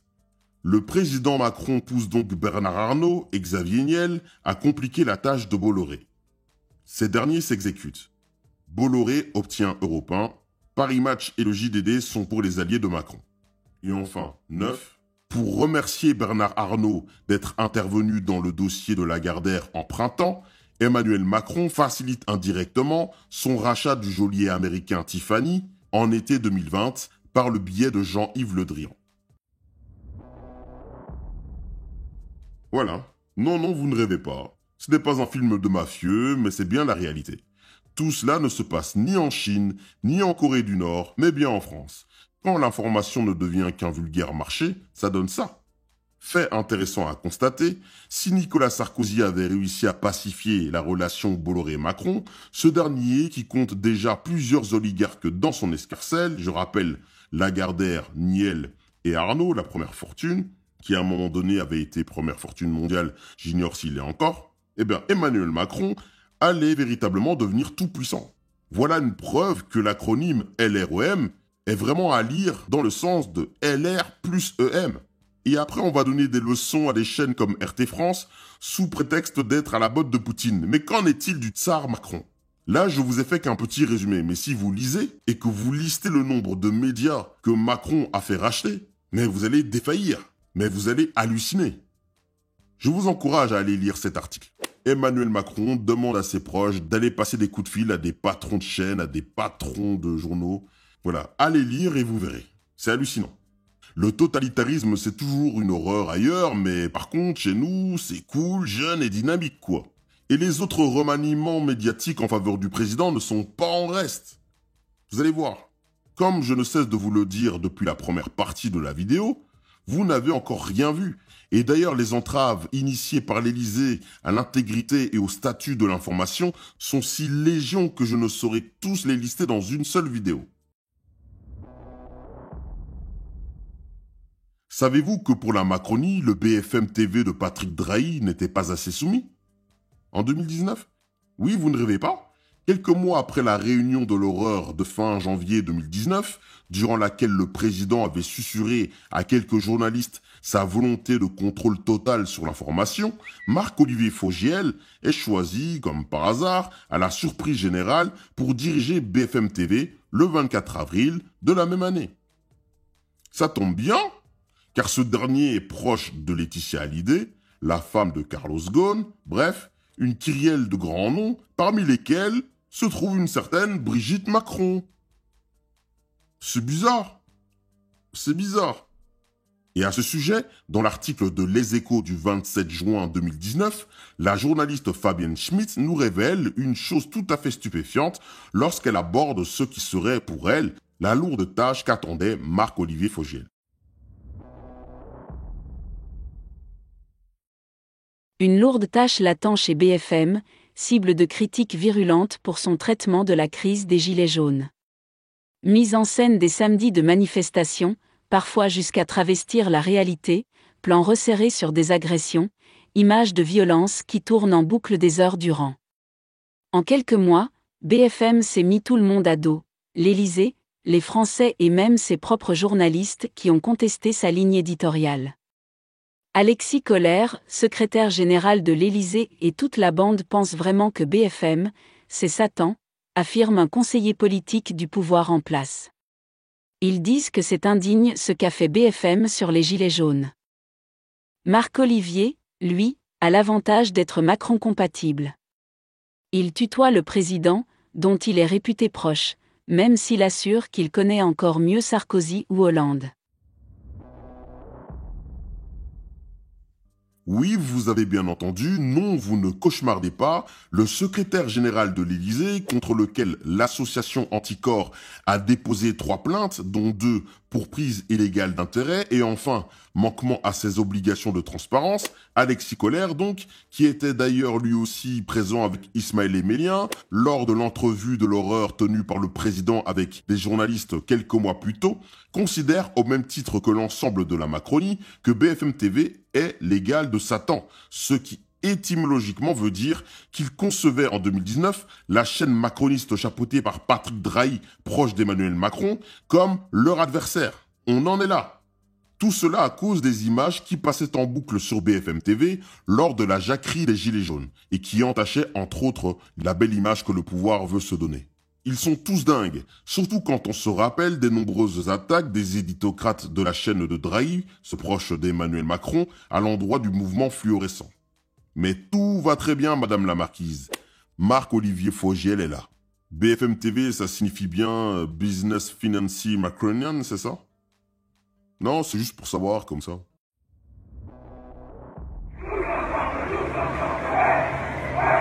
Grosse mobilisation aujourd'hui à Marseille.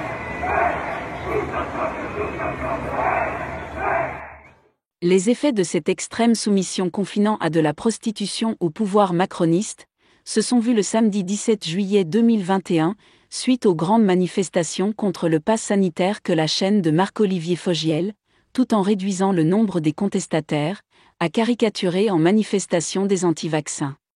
À quand un rassemblement devant les locaux de ces 4e roues du carrosse macroniste?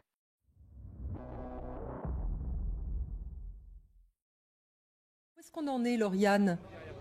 Alors ici sur la rocade de Bordeaux, quelques voitures ont pu passer sur le pont d'Aquitaine, mais c'est vraiment très peu de véhicules, cela se fait au goutte à goutte.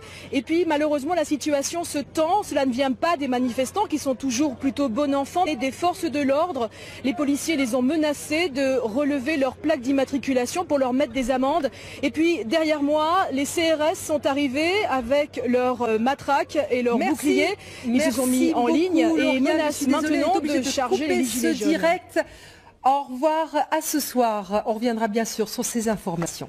Les différentes personnes de France 3 interrogées reconnaissent volontiers que la coupure qui met fin au duplex est un peu sèche. Et puis on a également un autre extrait très parlant, une citation là encore d'une personne de France 3. En temps normal, on ne coupe pas comme ça, reconnaît la chaîne. Sur les réseaux sociaux, beaucoup ont remarqué un accueil plutôt chaleureux du couple Macron par la direction de France Télévisions. Alors, pour celles et ceux qui étaient devant leur écran de télé, et si vous êtes maintenant sur numéro 23, c'est au moment où le couple Macron descend de voiture et que la présidente de France Télévisions est là et embrasse Brigitte Macron. Et donc, si vous voulez, à ce moment-là, et Michel Field, qui est présent aussi. Patron de l'information de France Télé. À ce moment-là, certains disent, bon ben voilà, c'est l'entre-soi qui est démontré aux yeux du grand public. Cela fait plusieurs années que l'organe de service public France Télévisions se distingue par une certaine appétence à la servilité gouvernementale. Et je pense bien évidemment, et je ne cesserai de le répéter, à l'épisode de la censure d'une pancarte anti-Macron sur France 3, ou encore à la volonté d'une Radio France chapeautée par Sibylle Veil, passée par la même promotion que l'actuel président Emmanuel Macron, Alena, qui refusa en novembre 2019 de diffuser des spots publicitaires sensibilisant au sujet du référendum ADP à Aéroport de Paris pour des motifs fallacieux, alors même qu'il passait des spots appelant à investir dans la privatisation de la Française des Jeux. Et donc, pour bien raviver la mémoire de vous autres, très chers auditeurs, le référendum d'ADP avait été énormément impulsé par le mouvement des Gilets jaunes. Ça, c'est juste pour que vous compreniez toute la portée symbolique de ce référendum et de la raison pour laquelle j'évoque Sybille Veil, celle qui aujourd'hui est à la tête de Radio France et qui est une macroniste patentée et qui, d'après l'article que vous pouvez voir à l'écran, avait même dans son enfance chanté le karaoké avec Emmanuel Macron. Eh bien, voilà qu'ils sont en train d'entonner le karaoké de la censure à la tête du pays. Donc cet asservissement affligeant du service public au pouvoir politique n'est plus du tout approuvé, et les quelques naïfs qui le pensaient soucieux d'informer la population risquent d'être déçus. La nomination de Cyril Gradiani comme nouveau chef au service politique de France Télévisions à 1 an des présidentielles crée apparemment de l'émoi au sein de la chaîne de service public chapeautée par une Delphine Ernotte, membre du club Le Siècle, qui s'est montrée très proche du couple présidentiel. Là, on la voit faire la bise à Brigitte Macron, et sans doute a-t-elle connu Emmanuel Macron durant les dîners du club Le Siècle, qui sait. France Télévisions, émoi après la nomination d'un nouveau chef au service politique. À près d'un an de l'élection présidentielle, des salariés craignent que l'arrivée de Cyril Gratiani, à la tête du service, ne sème le doute sur son indépendance. Par Aude Dassonville. Publié le 12 mars 2021. À France Télévisions, Delphine Ernotte et son numéro 2, Stéphane Sidbon-Gomez, ont procédé, vendredi 12 mars après-midi, à une série de nominations proposées par Laurent Guimier, le directeur de l'information, et Diego Buñuel, le directeur des programmes. À la rédaction, c'est le changement à la tête du service politique qui suscite tous les commentaires. Une certaine ébullition y règne en effet depuis 2 jours, lorsque les journalistes politiques ont appris le remplacement imminent de leur rédactrice en chef, Muriel Plenay, par Cyril Gratiani. Cet éditorialiste de la chaîne France Info avait fait part de sa future prise de fonction à certains membres du service avant même que sa prédécesseur ne soit informée de sa prochaine éviction. Mais, au-delà d'une méthode qui nous révolte, selon les termes d'un journaliste, le calendrier et le profil de l'heureux élu font aussi tiquer. Changer de chef du service politique de France Télévisions, 1 an, avant une élection présidentielle, est maladroit, poursuit le salarié. D'autant que Cyril Gratiani est réputé être l'un des rares journalistes avec lesquels Emmanuel Macron échange volontiers. Il se vante lui-même de commenter The Voice avec le président, le samedi soir, par texto, assure un autre. Arrivé de France Inter en septembre 2020, le quadragénaire est l'une des premières personnes que Laurent Guimier a fait venir à France Télévisions lorsqu'il a accédé à la tête de l'information du groupe, en juillet 2020. Guimier et Gratiani font partie du même package, grince un salarié, qui se désole d'un éventuel discrédit que cette supposée Macron-compatibilité pourrait jeter sur l'information politique du groupe. Contacté par Le Monde, M. Guimier balaie la polémique. Qu'un journaliste ait ses entrées, se contente-t-il de noter, à propos de M. Gratiani, c'est une qualité, dès lors qu'elles sont multiples. Procès d'intention. Je pense que ces nominations relèvent plus d'une volonté de faire plaisir au pouvoir que d'une vraie envie de mettre les gens au pas, commente un membre de la rédaction. Les journalistes ne sont pas aux ordres. France Télévisions fait avant tout du zèle, appuie une autre. Si le soupçon qui va peser sur nous est manifeste, cela ne veut pas dire qu'il y aura des raisons de nous adresser des reproches. Un journaliste qui échange des SMS futiles avec le président qui est placé à un poste sensible en vue des élections 2022, n'est-ce pas formidable? Comme si le service public n'était pas assez soumis au gouvernement. Florian Humet, qui depuis l'élection de son idole collectionne les passages dans les cabinets ministériels, d'abord auprès d'un obscur député LREM, puis successivement chez Richard Ferrand, Mounir Majoubi, Nathalie Loiseau, Agnès Pannier-Runacher, lui qui est l'une des chevilles ouvrières du mouvement des jeunes avec Macron créé en 2015, s'est vu offrir un poste au sein de la chaîne de service public, celui de directeur des relations avec les pouvoirs publics. Comme l'a déclaré le journaliste Alexis Poulain dans un tweet du 25 décembre 2020, Ils sont peu nombreux, mais toujours bien placés pour verrouiller et surveiller les médias, les espaces de dialogue et de production. Ce sont les derniers des marcheurs. Ils marcheront jusqu'au bout. Sur TF1, c'est la nomination de Didier Casas au poste de secrétaire général du groupe qui n'est pas pour déplaire à l'Élysée. C'est une info de septembre 2020. Comme nous l'annoncions en août, TF1 confirme l'arrivée de Didier Casas au poste de secrétaire général du groupe. Par Véronique Groussard. Publié le 18 septembre 2020. Une nomination qui n'est pas anodine et encore moins de nature à déplaire à l'Élysée. C'est autre chose qui retient l'attention. Didier Casas est un proche d'Emmanuel Macron et ne s'en cache pas. Durant la campagne présidentielle, il avait pris un congé sans solde de 4 mois pour s'engager dans l'équipe du candidat et contribuer à l'élaboration de son programme. Il était chargé des questions régaliennes, défense, sécurité, immigration, laïcité, institutions et libertés publiques. Logiquement, tout le monde s'attendait à le retrouver à l'Élysée, au lendemain de la victoire. Et puis, non. Il était fortement pressenti pour y jouer un rôle, mais Alexis Collère, secrétaire général du château, a tout fait pour éloigner cette concurrence, avec succès, décrypte une ancienne de l'équipe. Un tel mouvement, quelques mois avant les présidentielles de 2022, n'est pas anodin et encore moins de nature à déplaire à l'Élysée. Le secrétariat général de TF1 est un poste très important dont le titulaire assure le lien avec le CSA, l'Élysée, Bercy, les parlementaires, Bruxelles.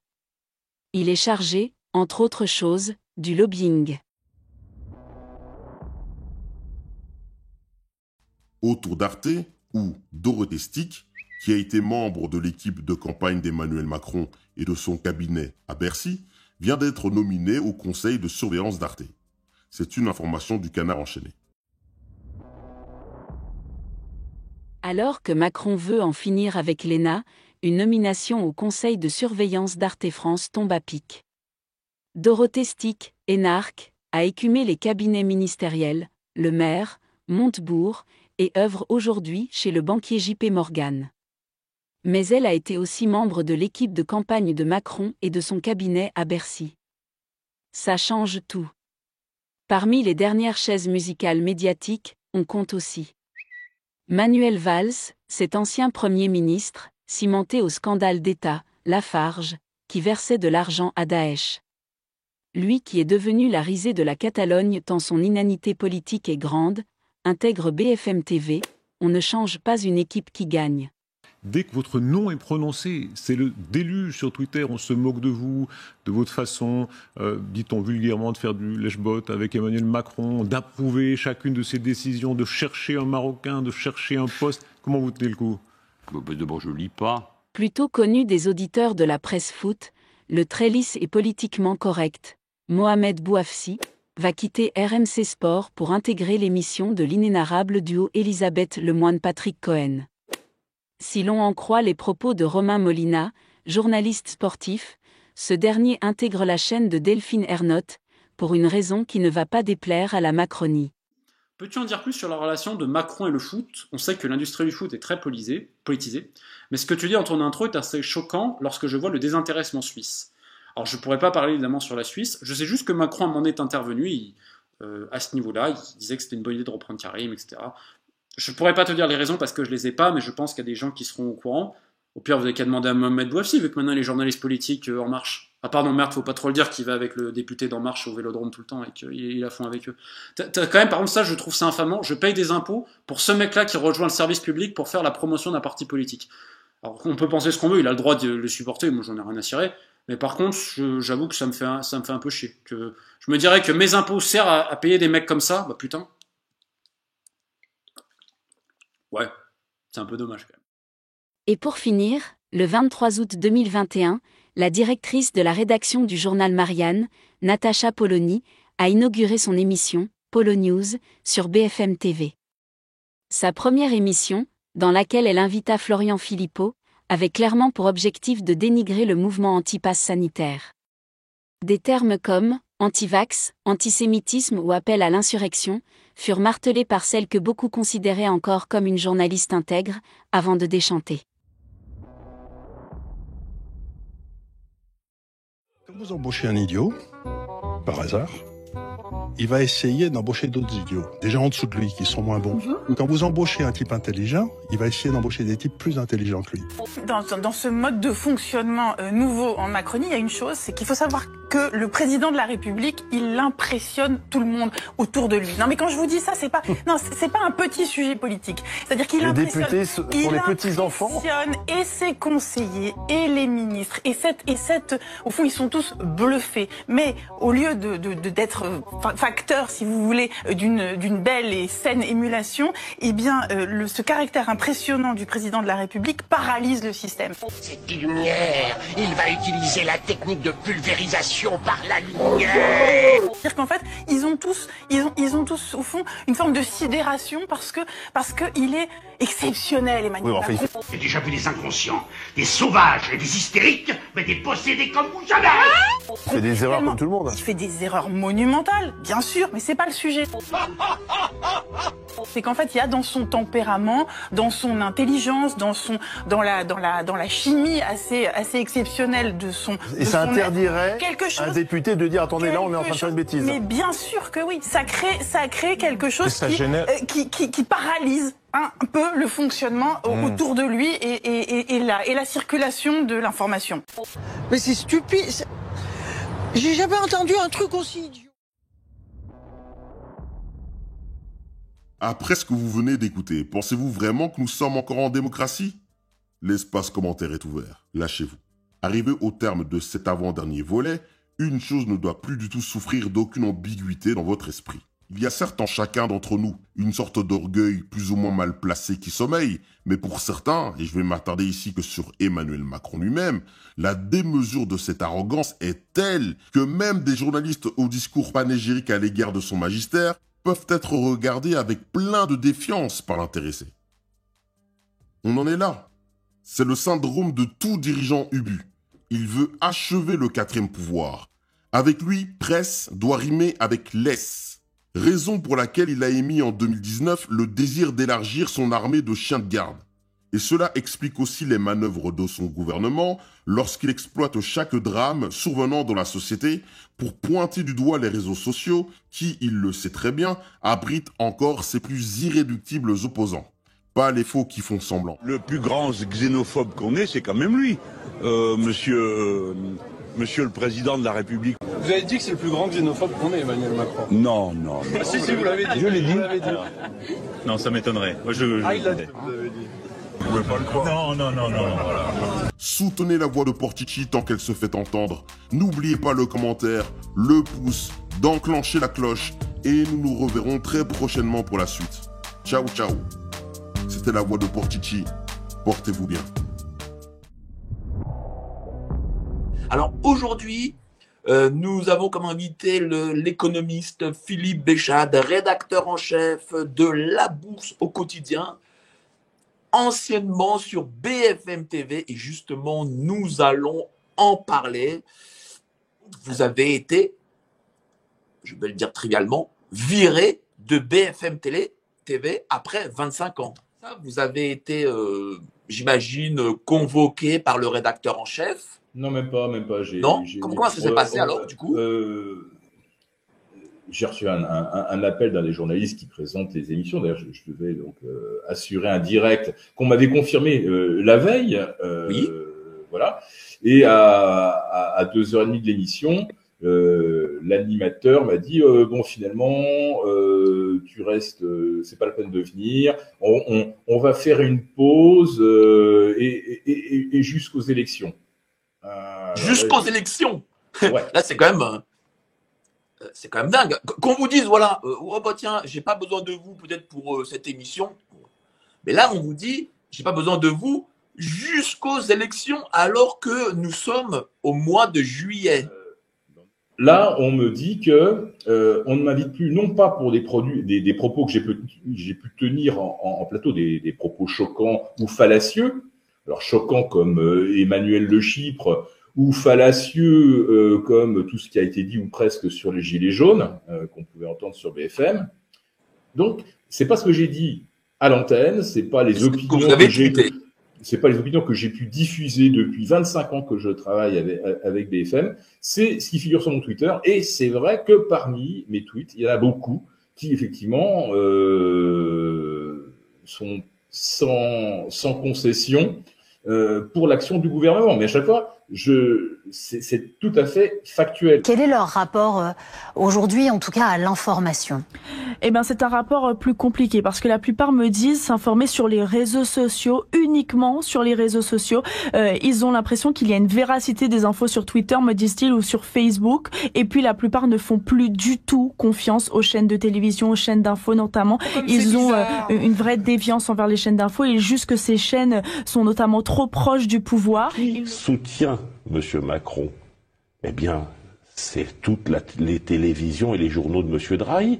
Qui a fait Drahi? Eh bien, c'est justement M. Macron. En tant que ministre de l'économie, il a autorisé le rachat de SFR alors que M. Montebourg était contre.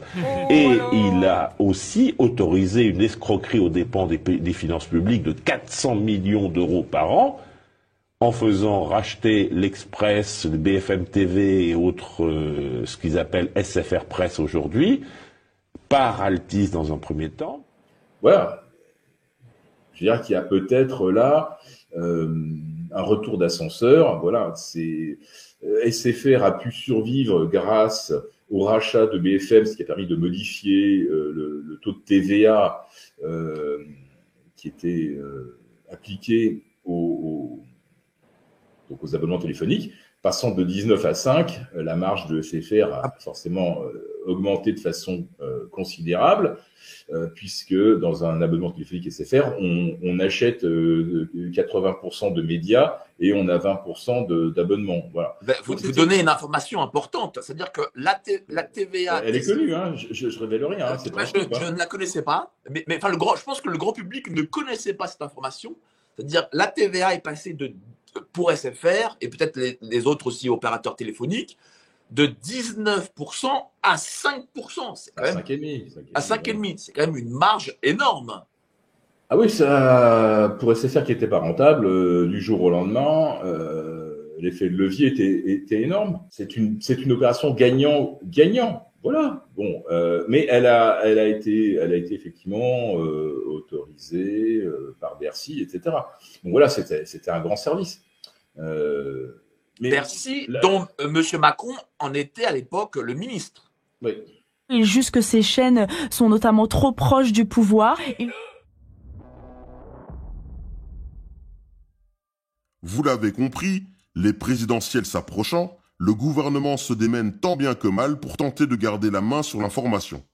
Et s'il semble globalement bien se débrouiller à cette tâche, dans certains cas, ce n'est pas une sinécure.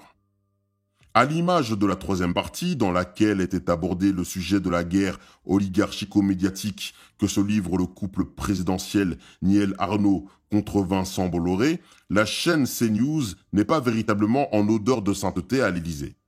Exemple, n'ayant pas du tout supporté les critiques acerbes du plateau de Pascal Praud à l'encontre de la communication de Jean Castex lors de sa conférence de presse du 22 mars sur les nouvelles mesures de confinement, Mayada Boulos, ancienne attachée de presse de Marisol Touraine, la pire ministre de la Santé de la Ve République selon Pascal Praud, convia l'animateur phare de la chaîne de Bolloré à Matignon le 24 mars 2021 pour discuter. Cela dura 2 heures. Elle l'a invité 2 jours après cette émission qui l'avait énervé. La gauche sanitaire, autoritaire, étatiste, incarné par Olivier Véran, mais aussi par Nicolas Revel, le directeur de cabinet. L'inventeur des attestations pour se promener. Oui, mais vous savez que c'est Nicolas Revel qui a écrit le discours de Jean Castex. Alors, Nicolas Revel qui n'a pas vu... Celui auquel on n'a rien compris ? Oui, mais il n'a pas vu un vrai Français depuis des années, Nicolas Revel. Il ne sait pas ce que c'est qu'un vrai Français. Un Français normal, je veux dire. Il n'a pas vu un magasin. Il ne sait pas ce que c'est, Nicolas Revel, d'aller à 18h, par exemple, quand le magasin ferme. Par exemple, il ne sait pas que dans un magasin qui ferme à 18h, tu rentres plus déjà avant 17h45, par exemple, parce que c'est comme ça. Mais ils savent pas. Mais pour eux, un magasin, c'est un truc dans une nomenclature. Voilà, ils savent pas. Donc, il a écrit un discours auquel personne n'a rien compris, bien évidemment. Donc, il faudrait effectivement que cette gauche étatiste, sanitaire, autoritaire, Véran, Salomon, Revel, tous ces gens-là, passent peut-être à autre chose. Je sais ça. Non, mais c'est intéressant de décrypter. Par exemple, c'est la communication. Et j'ai oublié quelqu'un d'autre également, qui est Mayada Boulos, la directrice com du Premier ministre, qui l'envoie à la France Inter et qui l'envoie dimanche dernier chez Twitch, comme si un Premier ministre n'avait pas autre chose à faire un dimanche soir qu'aller sur Twitch avec Samuel Etienne. Donc, ancienne attachée de presse de Marisol Touraine. C'est les gens de Marisol Touraine. Donc, voilà. Donc, ces gens-là, ils font... Voilà, Quelques mois après son passage à Matignon, des téléspectateurs de la chaîne du groupe Canal commencèrent à soupçonner l'animateur, proche de Bruno Roger Petit, porte-parole du palais présidentiel, de tenir un discours un peu plus favorable à l'égard du président. Son ostentatoire soutien au président de la République après l'épisode de la gifle paraît avoir été la goutte d'eau qui fit déborder le vase de leur méfiance. Mais bon, après ce ne sont que des supputations et ça vaut ce que ça vaut. Mais je me répète. Ce qui est important de soulever ici, si cela n'était pas encore clair pour certains parmi vous, c'est la farouche détermination du pouvoir qui est prêt à tout, comme d'aller séduire des journalistes pour que ces derniers leur servent la soupe. Et surtout à l'approche des élections. À noter d'ailleurs que cet article du journal Le Monde, écrit par Ariane Chemin, précise que le dîner du 24 mars à Matignon ne fut pas le premier entre le journaliste et le pouvoir. En effet, ce dernier fut invité le 15 octobre 2020 à l'Élysée, où il reçut d'ailleurs un SMS du président lui-même, alors même que ce dernier était occupé à Bruxelles au sommet européen. Et la grande question que vous allez vous poser avec moi une fois ce dernier volet terminé, c'est « Mais combien de journalistes ont le numéro privé d'Emmanuel Macron ?» C'est fou, non? C'est d'ailleurs le cas de la personne dont je vais parler juste après. De la questure à l'Élysée, Pascal Praud, invité et ménagé par le pouvoir. Pascal Praud a gagné son ticket d'entrée à Matignon le lundi 22 mars, en plaçant au menu de son talk à succès, l'heure des pros, la conférence de presse du Premier ministre sur les nouvelles mesures de confinement dans 16 départements français, un mot contredit selon lui quelques heures plus tard par Emmanuel Macron. Ce texte restera dans l'anthologie des discours de Premier ministre, se lamente ce jour-là Pascal Praud sur son plateau. Les gens ne pigent rien, les responsables de ce texte inspiré par l'administration et la gauche sanitaire, comme il dit. Le directeur du cabinet de Jean Castex, Nicolas Revel, lâche-t-il à l'antenne, quelqu'un qui ne sait pas ce qu'est un Français de tous les jours, et Mayada Boulos, ancienne attachée de presse de Marisol Touraine, la pire ministre de la Santé de la Ve République. Ce matin-là, il ajoute, le type qui a inventé une attestation pour sortir de chez lui, il faut le pendre. C'est au second degré évidemment que je dis ça, précise ensuite le journaliste. Mais Mayada Boulos n'apprécie pas cette violence, même métaphorique. Un coup de fil agacé au directeur de l'information de CNews, Thomas Baudet, et la voilà en contact avec l'animateur, qu'elle convie à prendre un café à Matignon. Le Premier ministre passe par le bureau de sa conseillère durant l'entretien et l'animateur tente sa chance. « Monsieur le Premier ministre, une interview pour s'expliquer dans l'heure des pros plutôt que d'aller toujours sur France Inter ?» Refus de Jean Castex, qui contrairement à pas mal de membres du gouvernement, rechigne à se rendre sur la chaîne. N'empêche, le café à Matignon aura duré 2 heures. Pascal Praud ne s'est pas seulement rendu rue de Varennes. Jeudi 15 octobre, il a été discrètement reçu à l'Élysée. Très bien reçu, même convié à dîner par un trio qui se côtoie régulièrement et forme comme un club informel. Bruno Roger Petit, que nous appellerons BRP, conseiller mémoire du président, Jonathan Guéma, ancien collaborateur de Gérard Collomb devenu la plume du chef de l'État, et Florian Bachelier, premier questeur de l'Assemblée et ancien socialiste, lui aussi, avant d'être élu avec la Vague en Marche, député d'Ille-et-Vilaine en 2017. Un dîner de presse, comme nous en organisons souvent, dit Clément Léonard-Duzy, le directeur de la communication du président, également présent à la soirée élyséenne. Retrouvailles. Cette fois, les relations avec l'Élysée n'avaient pourtant pas besoin d'être aplanies. Il s'agissait presque de retrouvailles. Florian Bachelier est l'un des invités réguliers de l'heure des pros et a déjà convié pour un repas à la Questure Pascal Praud, Bruno Roger Petit et une autre de leur fréquentation, le directeur de la rédaction de Valeurs Actuelles, Geoffroy Lejeune. Quant à BRP, le monsieur triangulation de l'Élysée, il scrute depuis longtemps CNews, qui relaie souvent les obsessions de l'extrême droite et a pour lui le même avantage que Valeurs Actuelles, cliver l'opinion en deux camps, sans laisser beaucoup de place à d'autres courants de pensée. BRP est même si assidu que l'ami Pascal Praud, un correspondant régulier, lit parfois à l'antenne les textos que le conseiller de l'Élysée lui envoie durant l'émission, comme ce 20 octobre où le journaliste de CNews corrige en direct son invité, l'historien Franck Ferrand inquiet que la jeunesse d'Emmanuel Macron l'empêche d'honorer à leur mesure les grands hommes de l'histoire de France. Sachez que vous faites réagir jusqu'au sommet de l'État, commente M. Praud, ce jour-là, l'œil sur son téléphone. Le bicentenaire de Napoléon sera célébré comme il se doit. Le 15 octobre, Emmanuel Macron n'était pas présent lors de la réception à l'Élysée. Mais Pascal Praud a reçu à table un SMS du président, occupé à Bruxelles à un sommet européen. Ce n'était pas le premier. Un jour de décembre 2018, alors qu'elle officiait encore à l'Élysée, Sibeth Ndiaye avait demandé aux conseillers réunis autour du président quel est l'imbécile qui a envoyé un message à Pascal Praud sur la prime de 100 € promise chaque mois aux travailleurs payés au SMIC. Il vient de citer l'Élysée en pleine émission. Une voix rigolarde s'était dénoncée, c'est moi. Moi, c'était le président. Quand vous embauchez un idiot, par hasard, il va essayer d'embaucher d'autres idiots, des gens en dessous de lui qui sont moins bons. Il s'agit bien de... Nous allons, comme le système actuel d'ailleurs, être un système qui permet une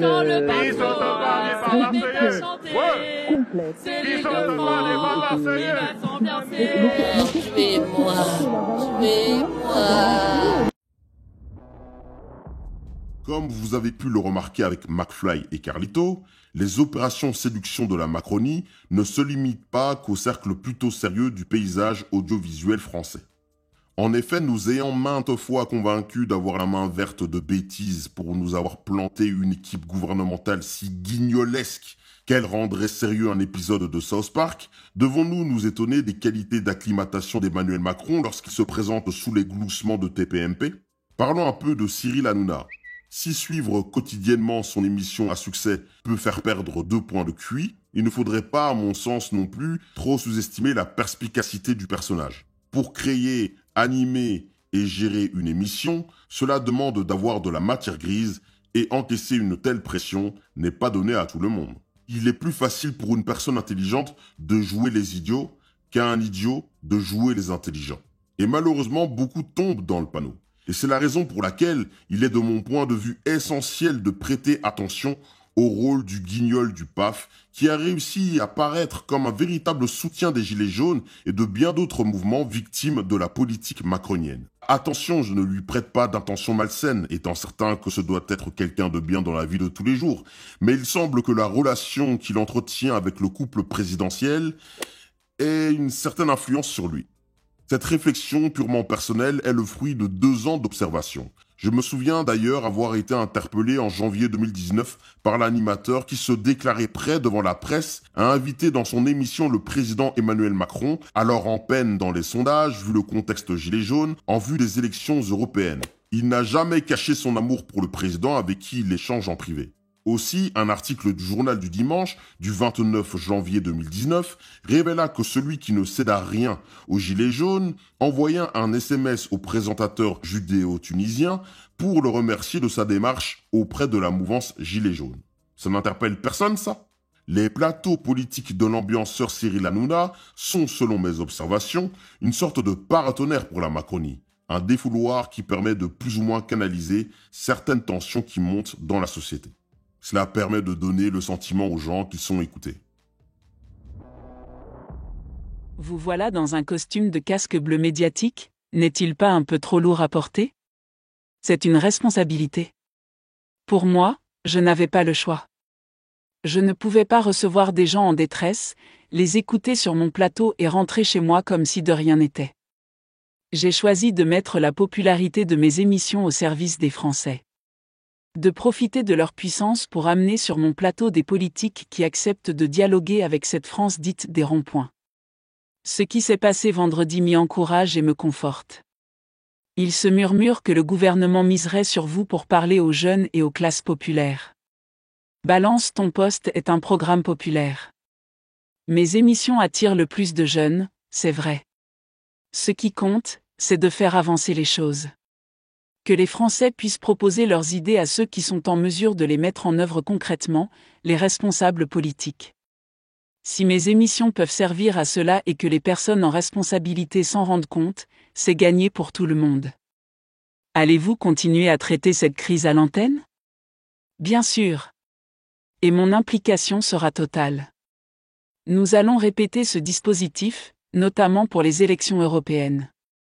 Balance ton poste sera l'un des acteurs médiatiques de cette campagne, et je compte en faire l'un des grands rendez-vous de débat du printemps. Avez-vous échangé avec Emmanuel Macron sur cette crise? J'ai reçu un sympathique SMS de sa part il y a quelques semaines, où il me disait apprécier ma démarche auprès des Gilets jaunes. Durant la présidentielle, je l'avais aussi interpellé, au culot, près de TF1.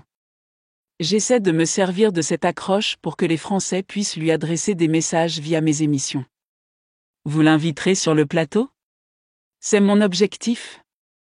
Je lui lance d'ailleurs une invitation dans Balance ton poste, et j'espère avant les européennes. À un an des élections présidentielles 2022, son émission humoristique TPMP s'est vue de plus en plus muée en terrain de jeu politique devenu incontournable pour la Macronie qui profite de la sympathie qu'attire le présentateur pour redorer son image. Et avec, bien sûr, la bénédiction de l'intéressé. D'ailleurs, celui qui appelle Brigitte Macron et son mari durant ses directs n'a pas supporté dans son avant-dernière émission de cette saison que des personnes qu'il avait pourtant invitées pour discuter de la gifle reçue par Emmanuel Macron tentent d'expliquer ce geste. On l'a rarement vu aussi agressif. Jean, je vais t'expliquer quelque chose. On n'est pas d'accord avec tout ce que dit la France Insoumise ici. Si, j'ai l'impression que si, justement. Mais tu dis des conneries. Non, c'est pas vrai. Tu es un abruti. Non, toi, t'es un abruti. Toi, t'es un abruti, je te dis. C'est vrai, je vais juste dire. Non, laissez-moi lui parler, parce que je t'explique. Tu es toujours hors sujet. Non, je suis pas hors sujet. Tu politises toujours le truc. Je t'ai dit, je suis contre. Non, je t'ai dit, je suis contre ce geste. Et tu me fatigues. Je te dis que je suis contre ce geste. Mais tu parles de la France Insoumise. Mais c'est pas parce qu'on essaie d'expliquer ce qui s'est passé qu'on le justifie. Point. Attendez. Touche pas à son pote. Je rappelle que le travail de Cyril Hanouna, c'est quand même de mettre Marine Le Pen et Emmanuel Macron au second tour de la prochaine élection présidentielle. On est bien d'accord. Il est VRP du Rassemblement National. C'est son travail à Cyril Hanouna. On est bien d'accord que... les gens, ça aussi, ne le voient pas. Mais c'est quand même sidérant. Cyril Hanouna, dès la campagne présidentielle, il te choque Macron à la sortie d'un débat. Il souhaite...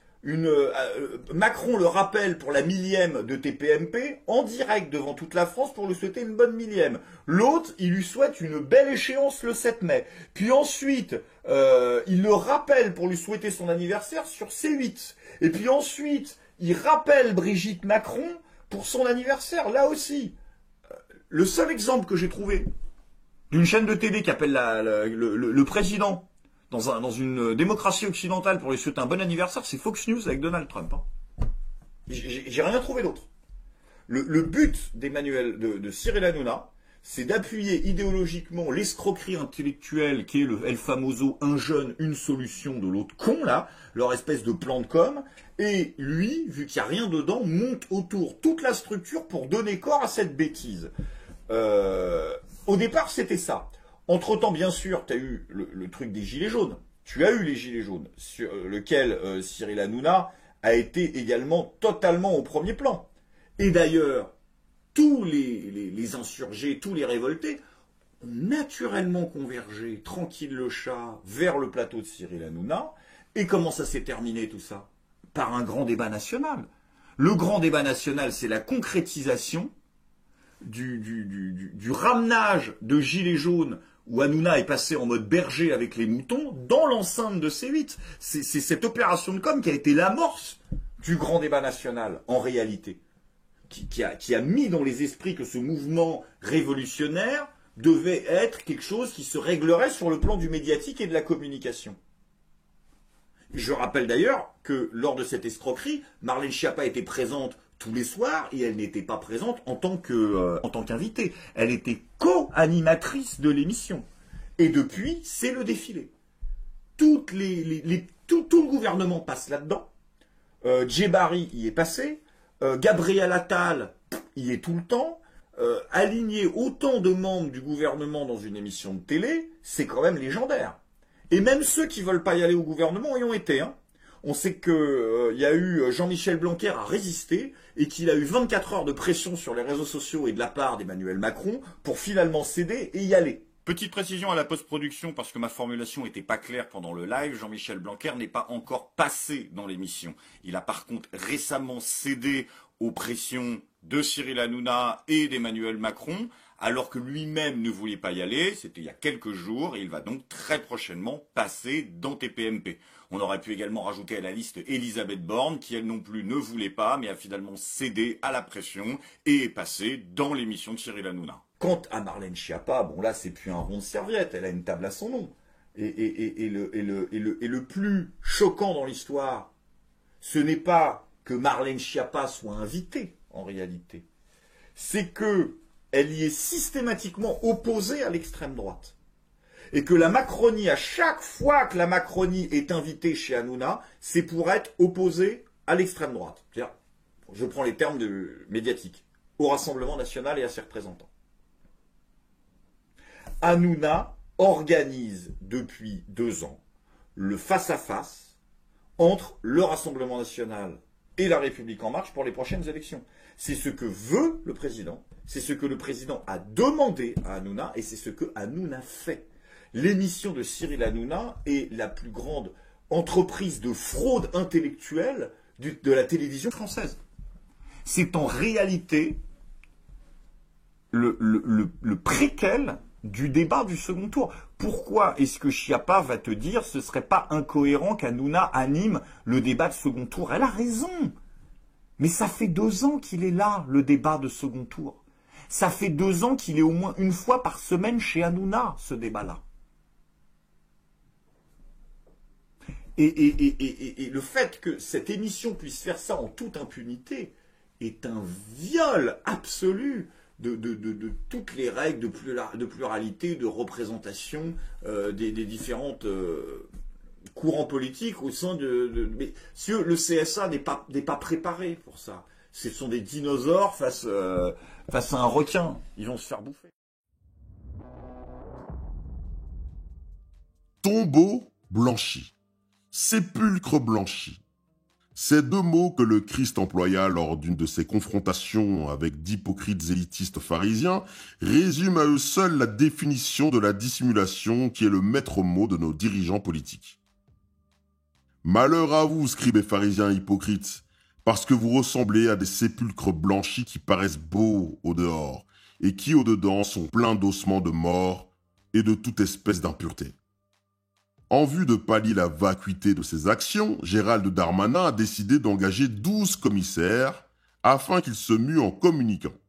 Leur mission consiste à noyer radio et télévision de propagande mensongère en vue des élections 2022. D'après l'article du Canard enchaîné qui révéla cette histoire, 409 agents œuvraient déjà dans ce sens, à savoir, je cite, « polir l'image du ministre, vanter son action et satisfaire les chaînes d'infos en continu ». Fin de citation. C'est la dernière trouvaille du locataire de la place Beauvau qui, au lieu de prendre soin de sa police qui croule sous les suicides, le manque de moyens et d'effectifs, décide plutôt de l'instrumentaliser comme une arme politique comme le fit Christophe Castaner, son prédécesseur. D'ailleurs, commissaire politique et commissaire communicant, telles sont les qualifications données par les policiers eux-mêmes à cette vaste mascarade initiée par le premier flic de France. Avant de conclure cette vidéo par une formule que m'a inspiré ce travail de recherche sur ce thème absolument atroce mais non moins passionnant, je tenais à vous remercier d'avoir suivi cette vidéo subdivisée en 4 séries consacrée à l'obsession du contrôle médiatique de la bête française. Si vous avez apprécié ce travail, fruit de plusieurs semaines de labeur, n'hésitez pas à soutenir la chaîne sur Tipeee, à partager la vidéo partout, à la commenter, liker pour contourner l'algorithme qui invisibilise la chaîne et enclencher la cloche pour ne manquer aucune notification. Au final, Quel aphorisme puis-je apporter pour évoquer tout ce mal commis par ce pouvoir, si ce n'est qu'il convient de constater avec le temps que le maître des horloges n'a de cesse de bloquer les aiguilles de la démocratie pour que l'heure soit au totalitarisme. C'était la voix de Portici. Portez-vous bien.